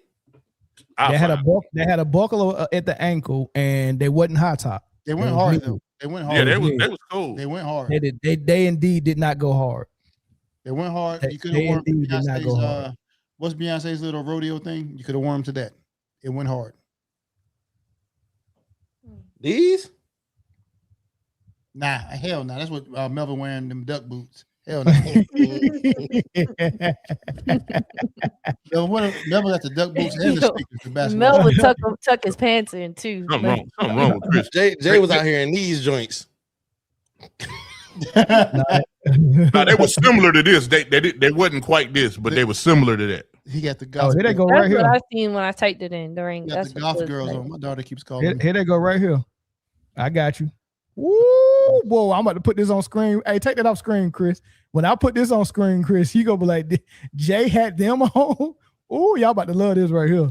I found them joints, man. And look, and I guarantee I love this picture because these are exactly how the brother's feet used to look in them. Like they took this picture as soon as he took his feet out of them, and they just left them the way they were. Here they go right here. Let me put them on screen. There they go. That's it. Dude, first of all, they was darker brown. That's it though. That's it. No, that's a Durango. But it didn't have mine was solid. They didn't have that mesh part right there. The Cows of South Mesa. What's the name of the cartoon? I don't know. Them it right there. They were similar to that, but they were darker and they didn't have a mesh. I wore them one time. I ain't never wearing them. You ain't about to catch me in them junks. It was expensive too. Yeah. How much was they back then? Like about 150. No, about 150. About the same as the Timberlands. So you walked past the Timberlands and got them. But back then the 150 was a lot. But I already had Tim's too. But Jay was Mr. Eddie Bauer back then. Remember? Yeah, he was. What is around his shoulders? Platt Eddie Platt. I had that black and white. His name was Sterling.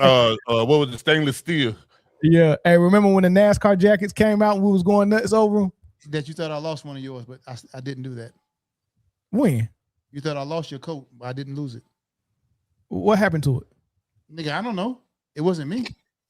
I didn't think you lost it. I gave it to my cousin Ronald for Thank you for saying the truth because you tried to guilt me into thinking I did it. I didn't. I never do. You keep me mixed up with Jay.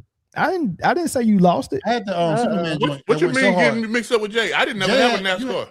Melvin, you had Eminem. I had I had the black DuPont. You had the Eminem. I had Superman. Like a you child. Had DuPont and you had Superman. Went so hard. I didn't have Johnson had Eminem. I didn't have a red star jacket. Y'all ever saw anybody in the beef and broccoli Tims? Yes. Yeah. Melvin, you did not have a pair of beef and broccoli Tims. Oh, absolutely. I had mountain gears. Melvin had some all blue suede mountain gears. I had some Sauconys. Hey, please tell me. Melvin used to hoop in them Sauconys. Please tell me Mel didn't have a pair of these, dog. Let me see, Chris. Let me see, Chris. Come tell the truth. He don't know what beef and broccoli is for real. I guarantee. No, those are not beef. No, I know these are not beef. No, I know these are not beef and broccolis. These is beef and broccolis. I know. Those the polo boots. Those were the polo boots. But please tell me you didn't have a pair of these. Yeah, them. Those beef and broccoli. Yeah, yeah. What's the other one? Something cheddar. The beef and cheddars. Beef and cheddar. Yeah, you ain't had no beef and broccolis, bro. Say it ain't so. I did. I like green. I got a pair upstairs right now. This is a great playoff discussion.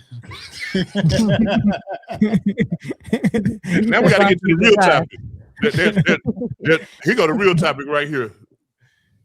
Slide on into a pause. Yeah, let's slide into Coach K.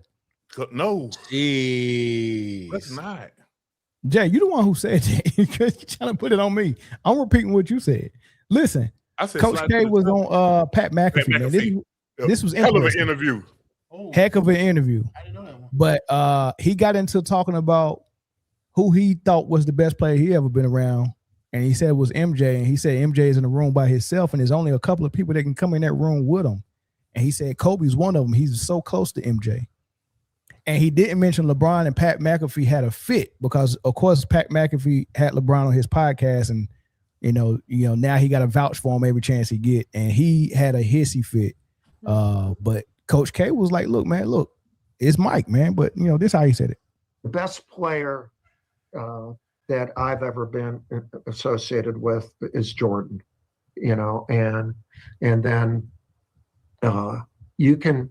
There are a number of other people that he can allow into his room, okay, and a limited number of them, but it starts with I think with Michael. Yeah, I will tell you one thing about international players now. That's been the biggest change. Why is that? Why is that Michael Jordan number one? You think is it because of his competitive? He's a killer. He's a killer, for Christ's sake. Do anything. He got bored and went to play baseball for a while. And then still came back. No, he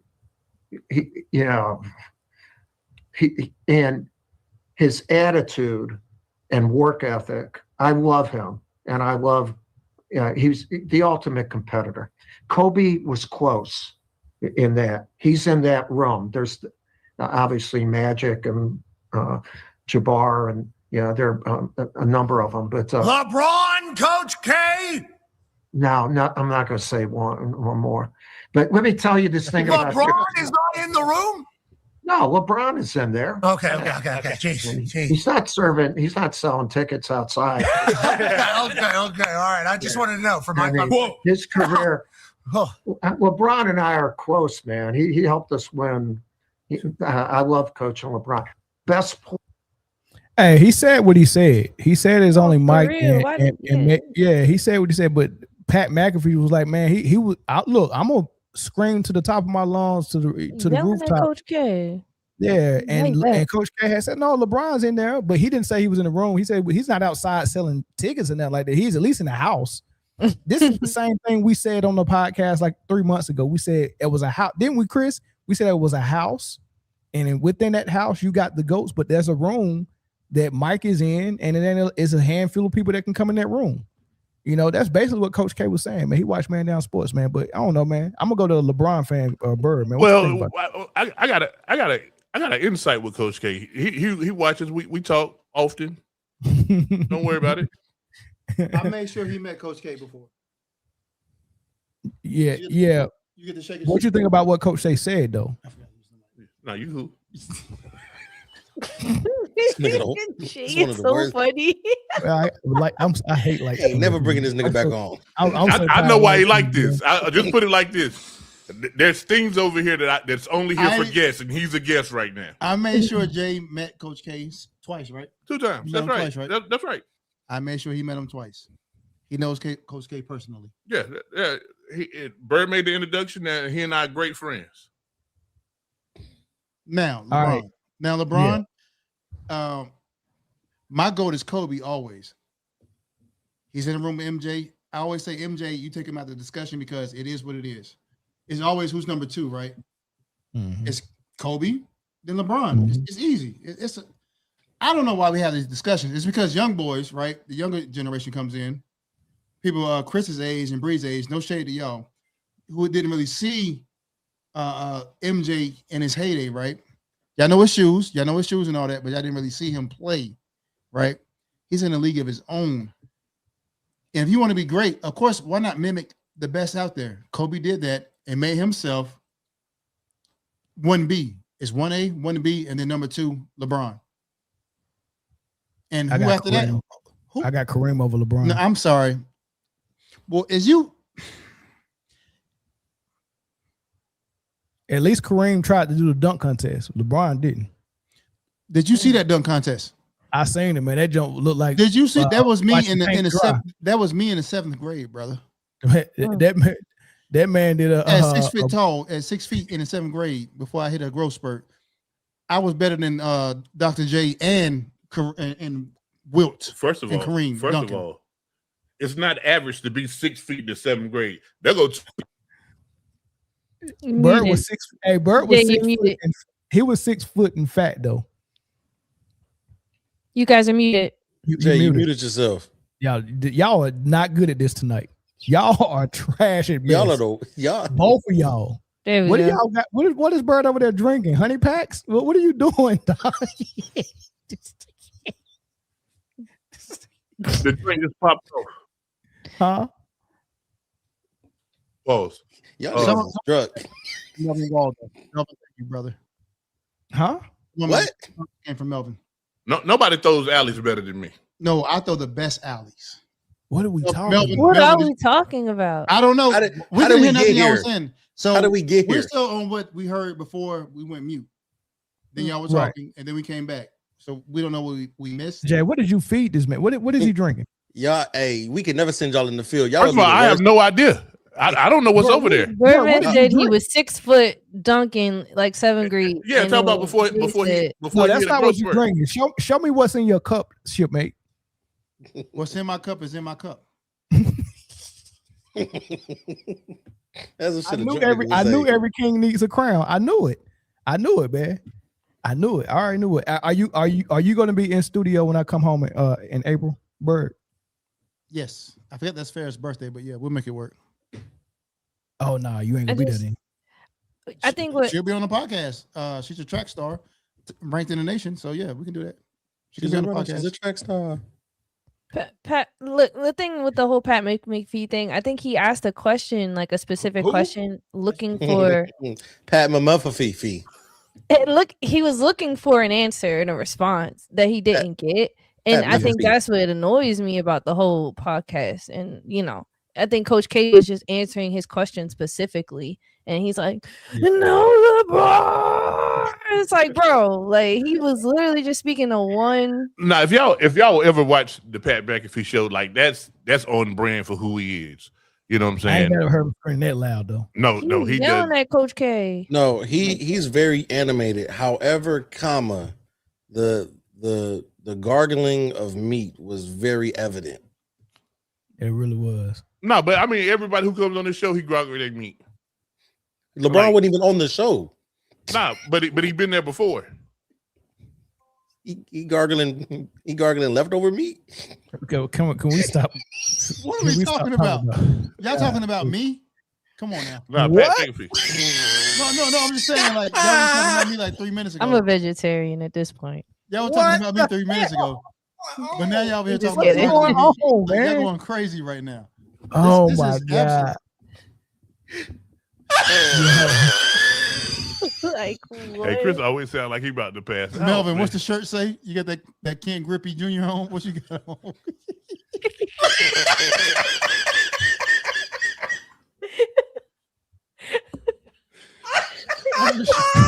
Out the mud? We got Rashad McCann. What you got on, Mel? What did you do, man?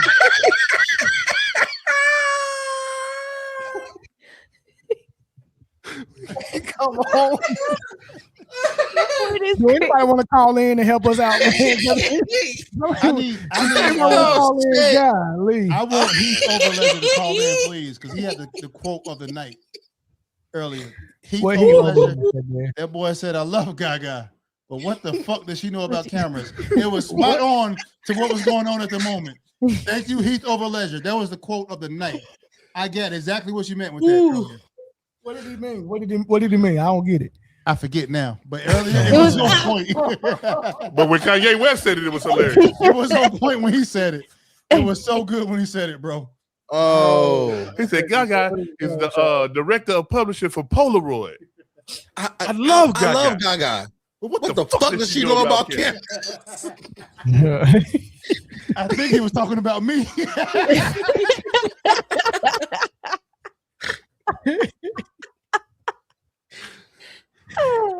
Why did we invite Big Bird on, man? I didn't know he was gonna be on. Why his did you worst call that behavior. man Big Bird? I told you I was gonna sit on the couch and go take a nap. Y'all told Ain't me his name Big Bird? No, it's just Bird. It's I mean, it might be Bird now. the only person that calls me Big Bird is Melvin now. But listen, do anybody still call Snoop Doggy Dog? No, it's just Snoop Dogg. Yeah, but if I say that, he go answer. Oh man. If you go to Snoop and say, "Hey, Snoop Doggy Dog," he gonna laugh at you. We're gonna say, "Get that good, yeah." I remember that one summer Bird only had one pair of nice shoes, but he had a whole bunch of different. He put you out there like that. That was He my said whole you life. only had one pair of nice shoes. That was my whole life. I know. Which summer was that? All of them. He was just coordinating his socks though. He had like different color socks: red, green, blue. I thought he was dyeing them, and you know, that's just, you know, that's how that summer went, man. You was working at the cookie store that year, that summer too. I remember that.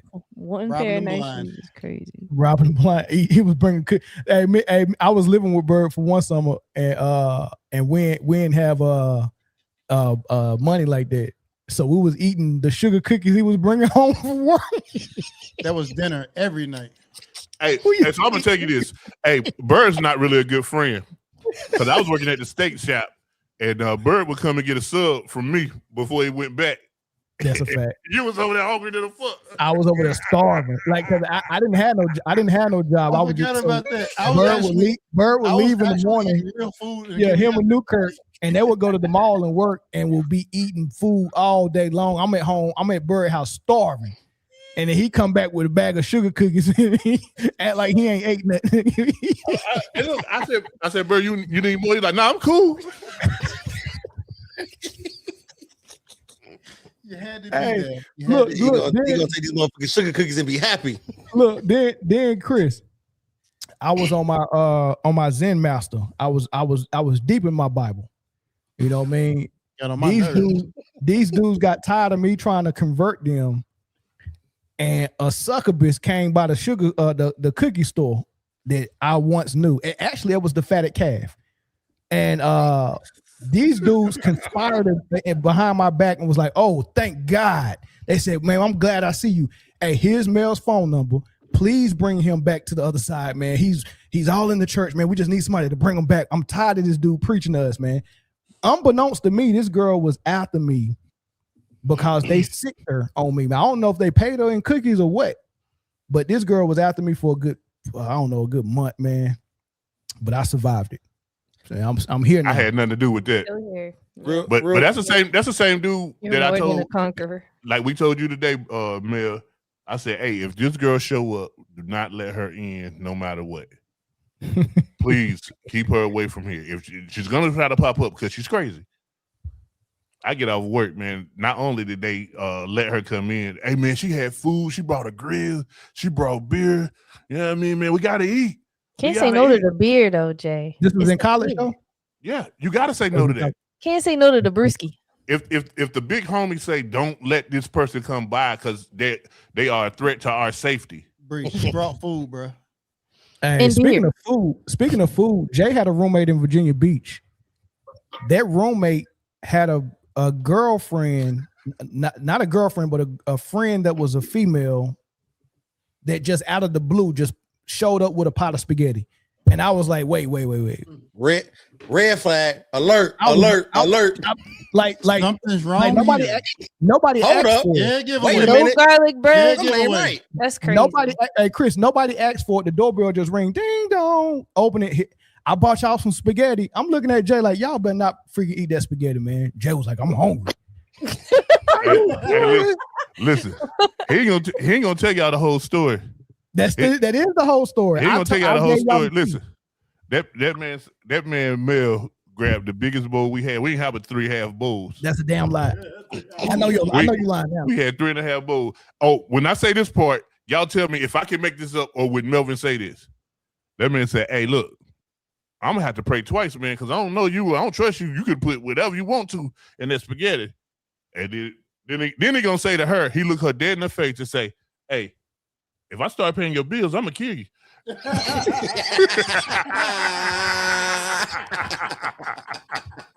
we ate the shit out of that spaghetti. I promise you, I didn't eat that spaghetti. I promise you, you did. I will Bro, call my roommate now. Call him. I did not eat that spaghetti, though. I know for a fact I didn't eat that spaghetti. Like that's not even. It's ingrained in my rule book in my head not to eat nobody's spaghetti. I only eat my mama's spaghetti, dog. Can't do it. And Coach K did what now? I don't do it. Hey, we got a call on the line. Caller from Texas. What's up? Hey, what's up, Brody? What's good, man? What's popping with y'all? Y'all good? No, yeah, we good. We straight. Hey, what's up, Jay? What's good, brother? Chris. What it do, man? Hey, big bro. Hey, hold on. You ain't gonna speak to Bird and Bree? I'm good, but you gotta acknowledge the lady, though. You gotta acknowledge the lady. I can't see. I ain't watching. That's what I'm saying. I couldn't see it, bro. Oh, okay. I thought you said you couldn't see them because they was too bright. But go ahead. That's shine bright. Hey, that is one of the reasons you looking like the Lakers right now, bro. Y'all looking like the Lakers up there. It's looking white in a motherfucker up there, bro. go ahead, YD. What's up, man? What's popping? Hey, bro, I want old dude to explain to me like when he said Durant is turning into LeBron. Yeah. Like ever since he said that, I've been like really stumped. So I'm trying to figure out like how does that correlate? Like can he like connect that for me? Yeah, I sure can. I saw that about 30 minutes ago. My bad, homeboy. I meant to say something about it. So to Melvin's point that he always says LeBron has to have the ball in his hands and the offense gets stagnant. Quick answer. The offense gets stagnant with LeBron has the ball in his hands. He can't play off the ball. When Sengun is out, he's saying the same thing about, and what I'm saying is the same thing about LeBron. KD has the ball in his hands and he's making things happen, right? But the offense is stagnant. It's kind of like Thompson's going to stand around, Jabari's going to stand around, and whoever else is in there with him, they're just standing around waiting for him to make something happen. So that just means the game is slowing down and it's getting stagnant. He's not turning into LeBron for real because he's not a GOAT. He's not number 2 out of the 1A, 1B, and then number 2. So he's not really becoming him. He's just making the offense stagnant. So I did say your post earlier, and I did mean to say something about that. But don't you think if he was turning into LeBron, he'll be a better playmaker? Like KD is not being able to like pass out of double teams right now. Like no, you're right. No, so I don't want to say it's him completely 100%, right? I'm just saying the offense is stagnant. Like Jay said earlier, just because he giving props to one guy doesn't mean he's down on another man. So I'm not down in LeBron is goated to me. I love the Lakers. I love LeBron. Right? So yeah, that's cool. I get mad when I used to get mad when Melvin used to say these things, but as a real human being, I have to look at him like, damn, put the ball in Luka's hand and let LeBron play off of it, man. So it's just it's only when Sengun is out that the offense is stagnant. It's not nothing's populating for them right now. The offense was stagnant, nigga. The second game that the Lakers beat them when Sengun came back. I didn't see that one, so it could have been. I don't know. Yeah, that's what I'm saying, bro. Like, are you saying like Mel said, like, I mean, that's my nigga, bro. Like Mel, know he my nigga and all that, bro. But he don't add no validity. I'm saying you saying at all. Like, yeah, yes, sir. Okay. I'm just saying, yeah. Yes, tell sir. me what you think. What you say? Because you saying that the offense becomes stagnant. Like a little. I wouldn't correlate offenses becoming stagnant with LeBron. Like one of the best playmakers to ever play the game. Like I know it sounds good, but I'm just saying like you throw people for a loop. Like why is dude saying that? No, it's only 40-year-old LeBron. Only 40-year-old LeBron, not young Bron. I'm talking about LeBron right now. The offense does come stagnant. When the ball is in his hands 75% of the game and he's trying to be the point guard at 6'9", 280 pounds. What's good with right? you, brother? So, but I'm not hating. Hey, I had a question for you real quick. I had a hold on one second. Prove that the game slows down a bit. Hey, y'all, hold on right quick. Hold on, guys. Hey, Hig, you can hear me? Yeah, I can hear you. Hey, what's up, Hig? He can't hear you. What's up, Higgins? We right now live on the podcast, and we was talking about when you had a friend bring spaghetti over there. Oh my gosh. Oh yeah, boy was there too. My boy Mel, right? Mel on the podcast. Hey, did Melvin eat the spaghetti? Yes or no? Hell no. Thank you. Thank you. I told you. Didn't Mel tell that girl, hey, if I start paying your bills, I'm gonna kill you? Exactly. But he ate the spaghetti. I didn't eat it, dog. Nah, that man ate that spaghetti, man. I did not eat that spaghetti, dog. He ate that junk. I did not eat that spaghetti, man. Hey, that man ate that joint, yo. Shout out to that nigga Mel for getting the win, man. Hey. That joint was good. Hey. Mel know he ate that spaghetti, man. He acted like he wasn't gonna eat it, but when we started eating, that man got right on there. That's when he said, because first he was like, I'm gonna have to pray twice on this. Ghetto than a motherfucker. Damn sure did. Damn sure did change his mind. He was talking a lot of shit though. Exactly. Oh wait. He changed his mind. Jay manipulating the whole situation. He know I ain't eat that spaghetti, man. Yeah, exactly. Come on. No, it didn't. I ain't that spaghetti, man. I chose life that night. Hey, Chris. What up, brother? Hey, what's up with your boy KD, man? I appreciate you, bro. Hey, honestly, honestly, YD, I've actually I've been very critical of that nigga Jay ghetto as hell, dog. How, man? How? That's some ghetto ass shit you just did, bro. Hey, nah, man, cause never be lying, yo. Y'all got. I expect way more nigga from you, bro. Hold on. Hey, young. Hold on. I don't understand it, bro. Hey, young. Hold on. First of all, Melvin be lying and people be believing that nigga lies, bro. Bro, I got a cut for you, bro. If I expect more, I cut for you, Jay. You my favorite nigga on the show. Hey, man, I definitely appreciate you. But young disciple, tell him how ghetto that was. That man in the middle, he wouldn't go on the Odd Couple or 1 or 2 Jams and do that, right? He wouldn't go on the Breakfast Club and do that. But like we had a call on the line, man. He just went straight to you. If it wasn't Young Disciple, I would Young Disciple family.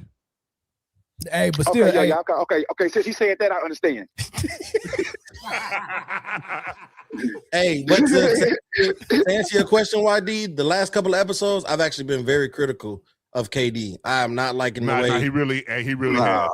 I do not like the way he's been playing. I do not like the way he's been playing. I've been really critical of it. It's ugly work. YD, where you at in Texas? Where you at? Bro, I was there. I was there at the last game. Oh, you in Houston? I done came down. Say less. Hey, listen, man. If everything go my way, man. If everything go my way, when I get a kidney transplant, man, it's gonna be done down there in Houston. So I'm gonna hit you up while I'm down there. Oh man, hit me while you're down here, bro. I got you on whatever. For sure. I'm gonna be recuperating, so it ain't gonna be much. He's gonna want a big pot of spaghetti when he gets down there. He probably do. Oh, I got you on there, bro. Baby, right here, bro. I have a whip it up for you, bro. Hey, ain't nobody about to eat no spaghetti, dog. Say she can whip up a steak or something. I appreciate that, but it ain't gonna be no spaghetti. Whatever, like, yeah, bro, whatever you need, he got it. You could. Whatever you want, he got it. And I'm gonna be 100% honest with you, Jay. I don't think Houston, the city, you want spaghetti in. Oh no! Last week, Houston just went crazy down there. Man, what? With 2.2 though? Come on, YD. Y'all had 2.2 there. Come on, 2.2 what? Crazy. Million. Crazy out here the whole week. 2.2 million what? That's crazy. Outsiders into the city. Nigga, visitors from outside the city. Wow, what was going on in Houston? They had the rodeo joint. A lot of like STDs and stuff. Brother. Oh, that's why everybody was posting that first night in Houston. Yeah. First night in Houston. Man, bro, it ain't no but an STD fest going around there, motherfucker. For real? Around. Yes. Man, they said that the statistics rose that week, apparently. Listen, Mel, ain't enough penicillin in the city. Had to. I'm allergic to penicillin. Count me out, down there too. What up, SWAT? Hey, big bro, Mel. Let me ask you something, bro. Yeah. Look, bro, bro.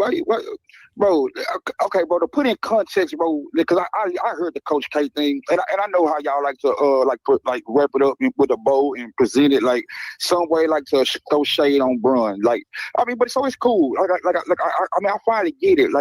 I'm not emotional about it anymore. I understand that's the angle you're gonna come from, and that's just you, bro. Like, you just like a little lovable hater kind of.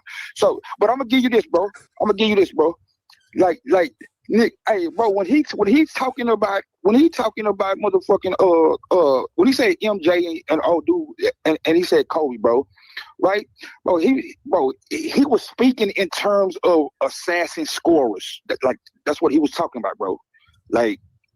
You bro, if you just do your own little research, bro, you will see all the things that Coach K, all the times, like he has raved about LeBron or called him the leader of the redeemed team. Like, I ain't said that's what Coach K said, but when you shape it up like this, bro, and you never show the other side, like that just show that you biased, bro. So now that I know that you I've been knowing that you biased, but now you're not even trying to hide it. But so I would just tell you, bro, initially he was trying to hide it. Initially he'll say shit like I'm a fan of LeBron too. And I used to be like, damn, he might be a little friend. But now I see, bro, it's don't call nobody else a man fan, Mill. Just so you know that don't say that no more, bro. Did this dude slow it down and just diss me? Yeah. This man called me a lovable hater, man. Yeah, bro. Yeah, bro. That's why you get away with it. Like you get away with it because the shit that you be saying, you say it like with a little smile. You got like a little mischievous boy smile. So you kind of get away with it. Like, you feel me? Like it's kind of like how I'm gonna be upset with you, or how I'm gonna get mad with you, or anything like that. But the shade that y'all be throwing on Bron, bro, like, you need to stop that, bro. Hey, young disciple, we're gonna have to have this conversation, just me and you, for real, man. Look, we got Studio C we working on. And we'll invite you down. You can come in studio with us, man. Are you gonna be in North Carolina anytime soon? All I need is an invite, bro. Damn. If you was in North Carolina, you would be on the show. Bro, all I need is an invite. Hey, bro, Mort is my favorite sitcom. Don't do me like that, bro. I can't stand Melvin, bro. Don't do me like that, bro. If you was in Los Angeles, you'd be on my show. If you was in LA. Get him in there. Come on, bro. Mort is my favorite. That's my favorite sitcom. Hey, let me ask Jay Friend one more question. Then I'm gone. He said LeBron is number 2, and he said something about 1A, 1B. Who was he talking about? MJ and Kobe. So he got Kobe over LeBron? He got Kobe over LeBron? Yes, sir. I'm saying, give me your feelings on that. Like, why you got Kobe over LeBron? Mentality, brother. Nobody has just mentality. Willed it. You feel me? He willed to be who he is. LeBron is just a physical specimen. And that's LeBron is a physical specimen. I'm not taking nothing away from him. He's number 2. 1A, 1B, number 2. I'm not taking nothing away from LeBron, because who's my favorite player right now? So mentality. Who's my favorite player, Melvin? So your criteria is mentality. Yes. I mean, the game is chess. Wow. It's chess. The game is actually basketball. Yeah. It's mental. Yeah, it is. I don't recall Kobe crying as much as LeBron did. Hey, so let me ask all y'all. So all y'all, everybody on the panel right now, y'all all got Kobe over LeBron? I don't. Yes. I do. Yes. Mentally, yeah. I don't. Okay, Jay won. Okay, everybody else has Kobe over LeBron. Yeah. Jay want that spaghetti when he comes yes, down sir. there. That's all that is. Yeah, that's all he doing. He want catfish and spaghetti. Man, I done told y'all I got Bron over everybody except for Mike. Because I got a question for Waddy when he I echo those sentiments. Like, what are we talking about though? Are we talking about like just their overall career? Or are we talking about the specific topic of Coach K? GOAT status. I'm saying the GOAT. Like how you rank players, Ms. Bree. Mm-hmm. Do you have? I'm saying, do you have Kobe over LeBron? Come on now, fam. Come on. For greatest of all time? Come on, fam. Come on. Yes. Come on now. It's Bean. It's Bean. And I love LeBron. LeBron is my favorite. LeBron's my favorite player. LeBron's been my favorite player for the past 10 years. Hey, bro, if Bean was just like that, you wouldn't even have to. You wouldn't even have to say all that, bro. You see, I just asked her a question and then I was quiet. I ain't say nothing. I didn't say nothing. I said it's Bean. LeBron game and his. I said his game and his accomplishments, bro, can stand on their own, bro. You over there sound like you got to convince her. Come on, it's Bean. Like, what type of shit is that? Hey, it's Bean. I don't have to say. All I gotta do is say it's Bean. Like, that's it. Oh man. Like, this nigga serious. Like, he said, like, hey, bro, you good, bro. You good. I got some questions for you too. I got some questions for you too. Go ahead. Unsports related. Does sugar go in spaghetti? You say what? Does sugar go in spaghetti? That's a real question. Yeah. Pack him up. Get him out of here. Lock him up. I want you locked up tonight. If that, because you Mel's about to hang up on you. Sugar and spaghetti, man. No. That's serial killer status right there. Hold on, wait. YD. Hold on, YD. Let me help you out. There's two reasons sugars and spaghetti. This will determine. Do you put sugar in spaghetti to cut the acidity, or do you put sugar in spaghetti for flavoring? Guys. I don't know about that, bro. The only way you put sugar in spaghetti is if you make your own sauce from scratch. It's not bad. It's really not bad. Hey, but so Bree, did Bree ever? Did she ever answer? Did she ever say who she got? Yeah, she said Kobe. She said Kobe mentally. Oh, Kobe mentally. That's what I'm saying, bro. Nah, bro, I ain't talking about no mentality. I'm talking about on the greatest of all time, bro. Like that's what I'm talking about, bro. I know we all got MJ number one. So do I. I'm saying after MJ, who comes next? Kareem. And then Kobe at 3. I'm not buying that Kareem shit. Bro, I know your list, bro. I'm talking to Bree. Oh, okay. You know your criteria. Matter of fact, bro, I ain't even gonna put her in that situation. Well, she don't got to answer because y'all up there pressuring and all that. You see how they do it, man. You see what happens. Got a gun to my head right now. They won't let her have a original thought. They keep throwing names in her head. No, like I think I go back and forth between it a lot. But I was born in '96, and so I would say like I grew up more so watching LeBron in real time than I did anything else. You know what I mean? And okay, so her choice is LeBron. That's all I need. That's all I need to hear. Like, hey, bro. If from now on, bro. Hey, Jay, tell what's his name? What's the dude name? Cornbread or Bird. Yeah, Cornbread. Hey, next time tell Cornbread, bro. Let people choose for themselves, bro. Don't be trying to like put. What do you say? Oh, I thought you hung up. I'm agreeing with you, YD. I agree. No, I'm here. I agree with you, brother. What do you say? I can't hear him. I agree with you, brother. I agree with you. Go ahead. I'm sorry. Yeah. Do that, bro. Hey, but it sounds like you a Kobe fan. Yes. That's cool. Yeah, yes. I ain't knocking. That's the whole point. I'm a Kobe fan. I ain't knocking. Okay, bro, that's cool. Like you a Kobe fan. But okay, I love LeBron too. All that. But bro, I'm just saying, bro. To me, nobody with 1 MVP and 2 Finals MVPs can be compared to LeBron. He was robbed. He was robbed. Steve Nash robbed that man. Bro, hey, bro, them excuses, bro. Steve. Hey, bro, and let me tell you this, bro. If he was robbed. Okay. Hey, LeBron's been robbed too. Okay, all right. Oh, okay. LeBron's been robbed. Okay, that's what I'm saying, bro. Hey, LeBron got 15 top 5 finishes as far as MVP goes. 15. Like, hey, so I understand what you're saying, bro. I know you got a lady over there, but you know what I mean. But usually when we at some rank point in time, players, you ever been in love with two women? No, don't answer that. Don't answer that. But I mean, like, Mr. Cheek said he was in love with two women at one time. Like, it's possible. You can love two people at the same time.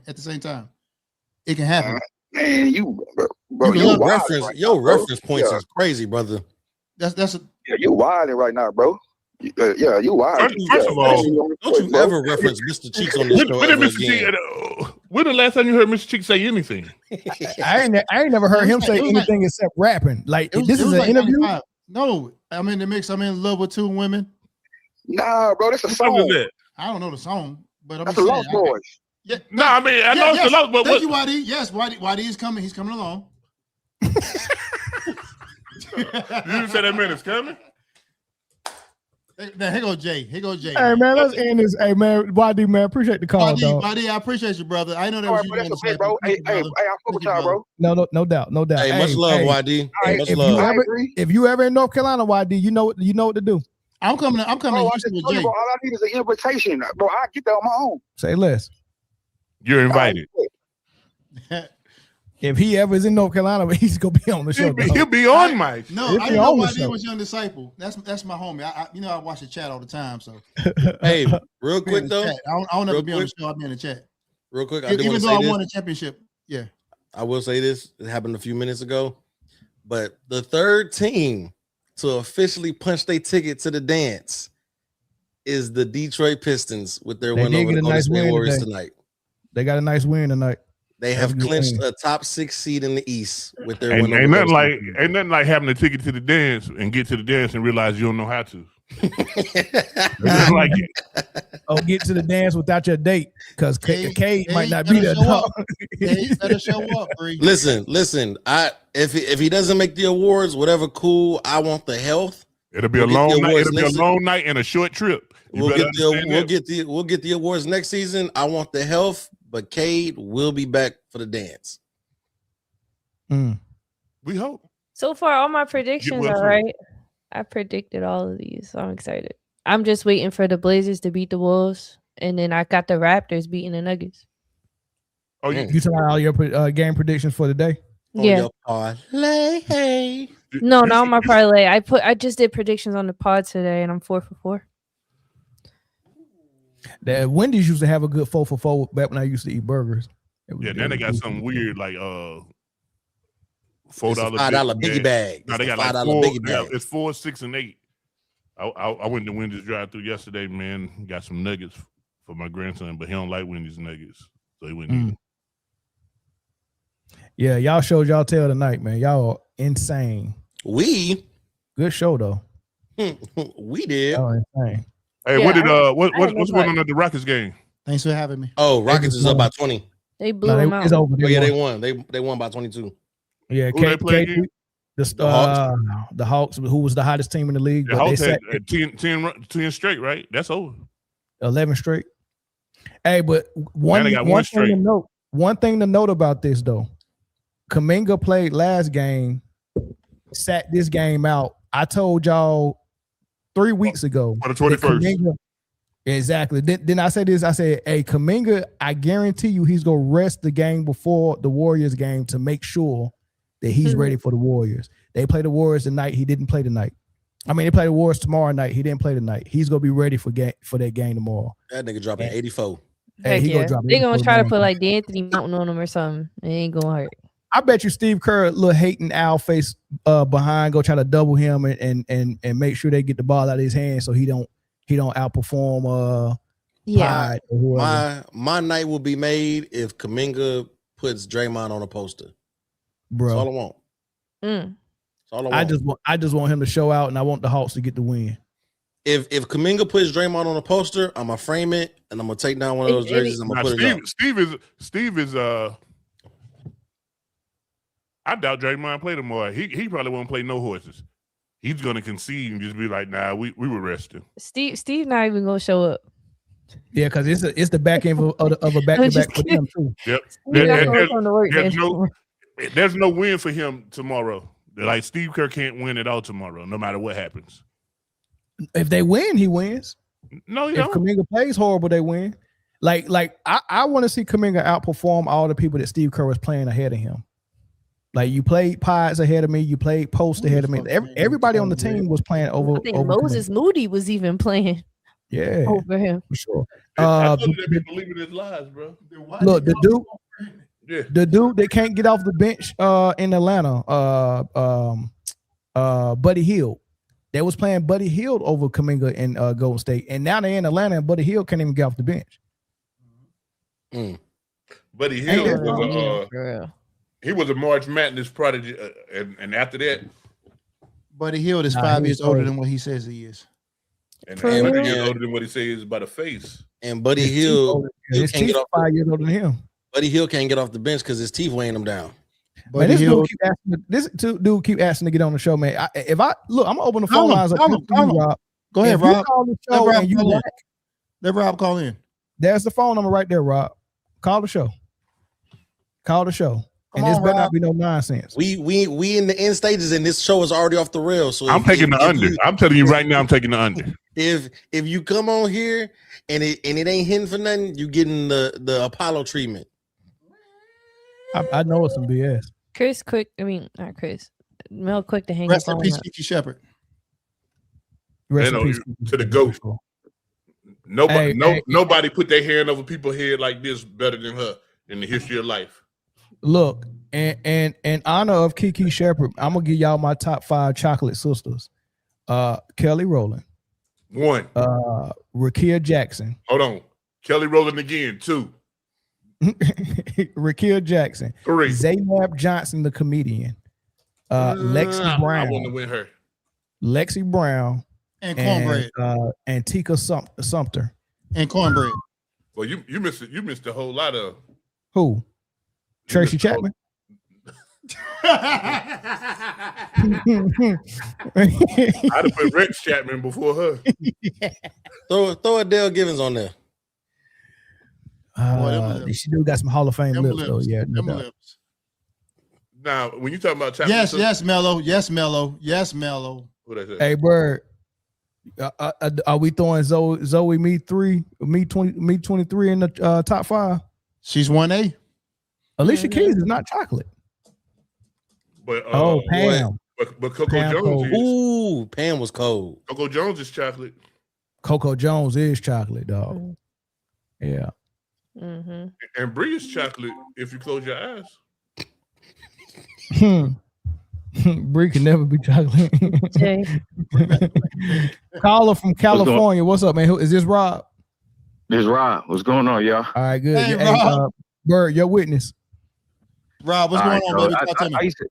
What's going on? What's going on? I talked to y'all a while back, maybe a couple of years ago, a few times. We had a couple of good conversations. All right. My problem, the reason why I'm saying I had to get on is because I know who YD is. He be on darn near every podcast trying to defend LeBron James, and that's cool. Y'all think he up as high as he is? That's fine. I have no problem with that. What I don't like is how people allow idiots like that to get on and slander Kobe's name the way they do when you know damn well he didn't watch back then. He ignorant to the situation. And let's just get something straight too.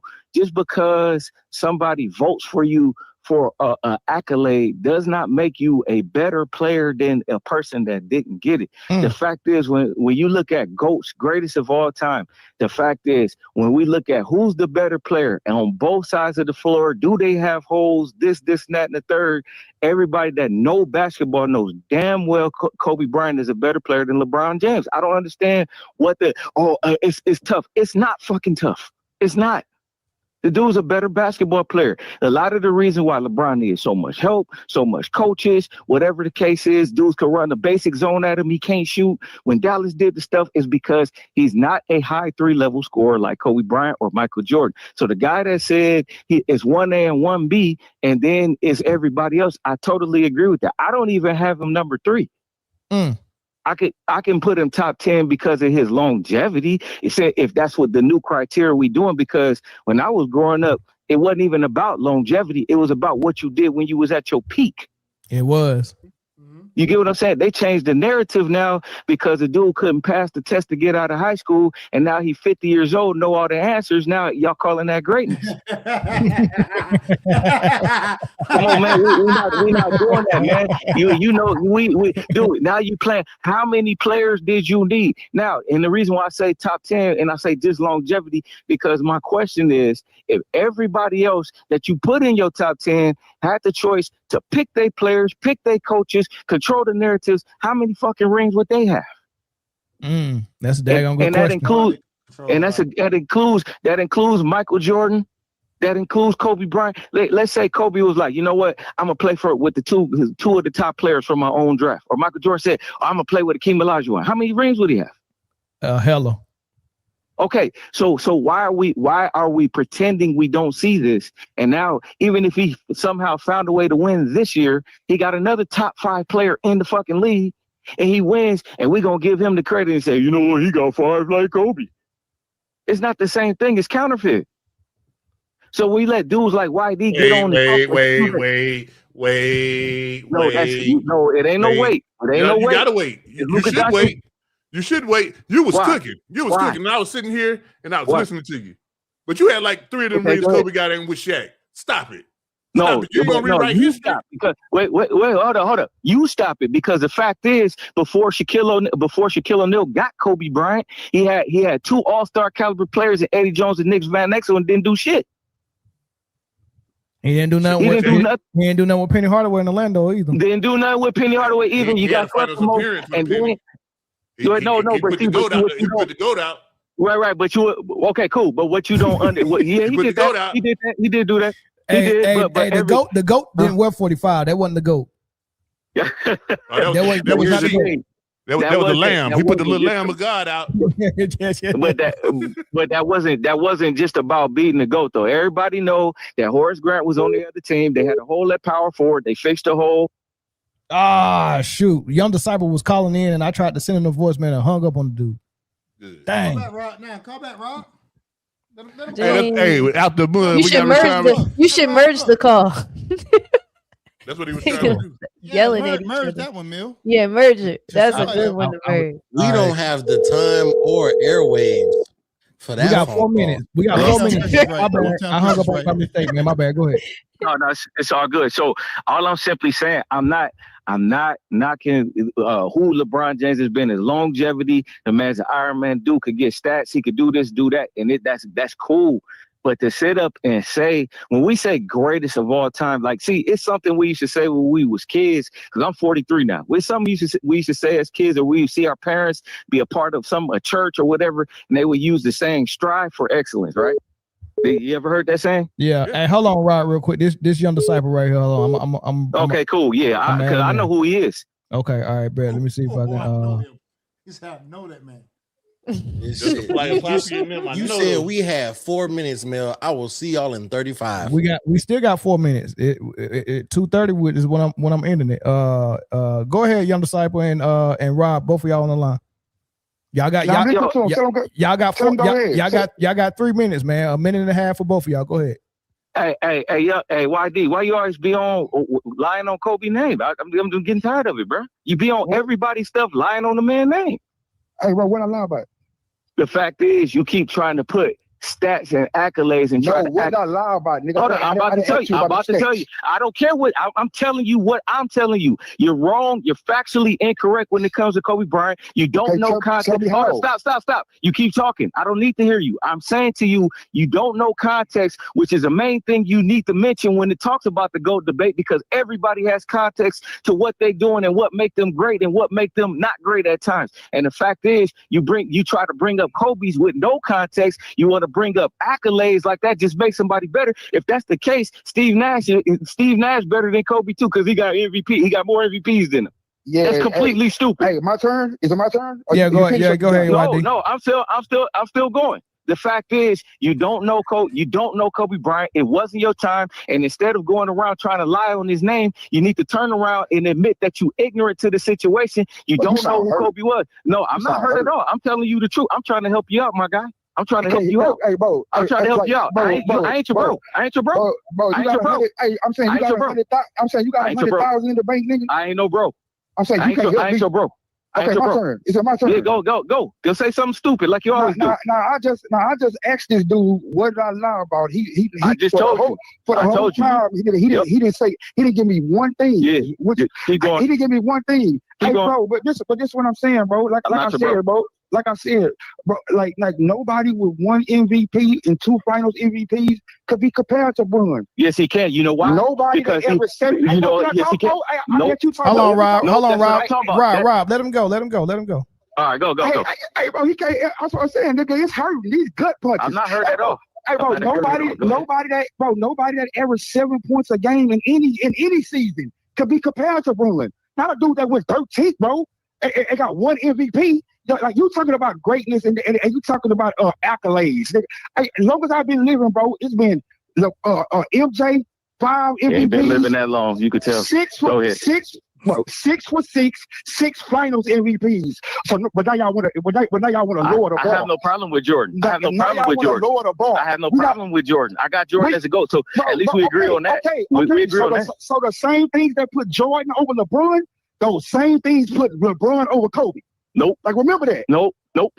Because once again you keep mixing and matching stuff without no context. So first of all, the reason why real ballers know that Kobe Bryant was a better player, first of all, it starts on the court. He had more skill set on both ends. He's a better defender. He's a better offensive player. The fact is he was traded to the Lakers, which is why his stats suffer in the beginning. But that does not mean that somebody else is better than him. Not to mention he got the most wins against 50-win teams of all time. He faced them. Hold up, everybody cares. You face the most. Yes, they do. You face the most competition. You face the most competition more than anybody. Hold up. You face the most competition more than anybody else. Nigga didn't have a super team and then choke against a team choke against a team that had lesser talent. And you sitting over here. You need this player. You need that player. You firing coaches. You doing this. Yeah. Kobe didn't need all that. You know what I'm saying? Do average 44 a month. Hold on. I'm gonna get. Let me finish. I'm almost done. Dude average. He led the league in scoring for a decade while being on first team all league defense. LeBron didn't do that. When did he do that? Hey, bro, LeBron won MVPs and Finals MVPs in the same year. What does that mean? When did Kobe do that? Correct. Wait, hold up. It's a lot of people that do that y'all put in the conversation. Matter of fact, LeBron did it in back-to-back years. LeBron won MVP. With who? Let you talk, bro. Let me talk. Okay, go ahead. Go. LeBron won MVP and Finals MVP in back-to-back years. Okay. Kobe ain't never did that in 1 year. Okay. Once again. Hold up, stop. Never. So you talking about once again, you're talking about something that the media gives you because they turn around. The media don't get that, bro. You earn that. Hey, y'all got 1 minute. Then I'm gonna end it. You earn that, bro. Ain't a media don't give you nothing, bro. I just let you get it out. I just let you get it out, right? I'll let you get it out. Let me get it out. The fact is, they told him when he went over there that he couldn't get MVPs with super teams, but then they turned around and gave it to him and then made Durant suffer for doing the same thing. Who said that? The media, the same media. The one you talking about. What the media said? That you can't get an MVP being on the super team, but they gave it to his. I'm saying, who did they tell that to? No, just period. They talk about their criteria. No. So the media just. Bro, yes, they did. Yes, they did. Yes, they did. See, this lets me know. This lets me know. Hold up. This lets me know. Every time you say stupid stuff like that, it lets me know your age, bro. You don't remember this stuff because you wasn't watching back then. You wasn't watching. You wasn't watching. You wasn't watching. You damn right I do because everybody don't live to be my age, nigga. What you mean? What you mean, nigga? Why? You know what you sound like? You know what you sound like? You know what you sound like? Hold up. You know what you sound like? YD? You sound like a dude with titties that don't know basketball. All right, y'all. We gonna end it there, man. Hey, look, I'm gonna set y'all up for a real debate. I got more brand than you, though, bro. Hold on. Do y'all want to do? Hold on. Hold on. You suck LeBron dick. That's what you do. You twerk. Guys, all right, hold on, y'all. Mel's about to say something. I think you want to hear it. Oh, now it's like you pulling the money game. What is Chris eating? Yeah, nigga. Because I'm hungry as hell right now. Look, hey man, Pringles are made from wallpaper. the pizza Pringles are the best. Hey man, it's out the mud. We got Rashad McCann, man. We appreciate y'all for tuning in, All man. right, y'all, listen. I got them on mute. Can y'all hear them? They No. going at it. I'm pretty sure they're They still going yelling. at it right now. I got them on mute. But listen, I'm gonna go ahead and end the show, y'all. I'm gonna hit them up, man. I'm gonna set them up on a structured debate, LeBron versus Kobe, and then we'll post it. We'll do that. That'd be really fun. That's a Appreciate good everybody idea. for tuning in. Appreciate everybody for watching, and the super chats and the comments and the call-ins and all that stuff. Appreciate Bird for stopping by and chilling with us for 2.5 hours. But we'll catch you on the next episode. Peace. Bye.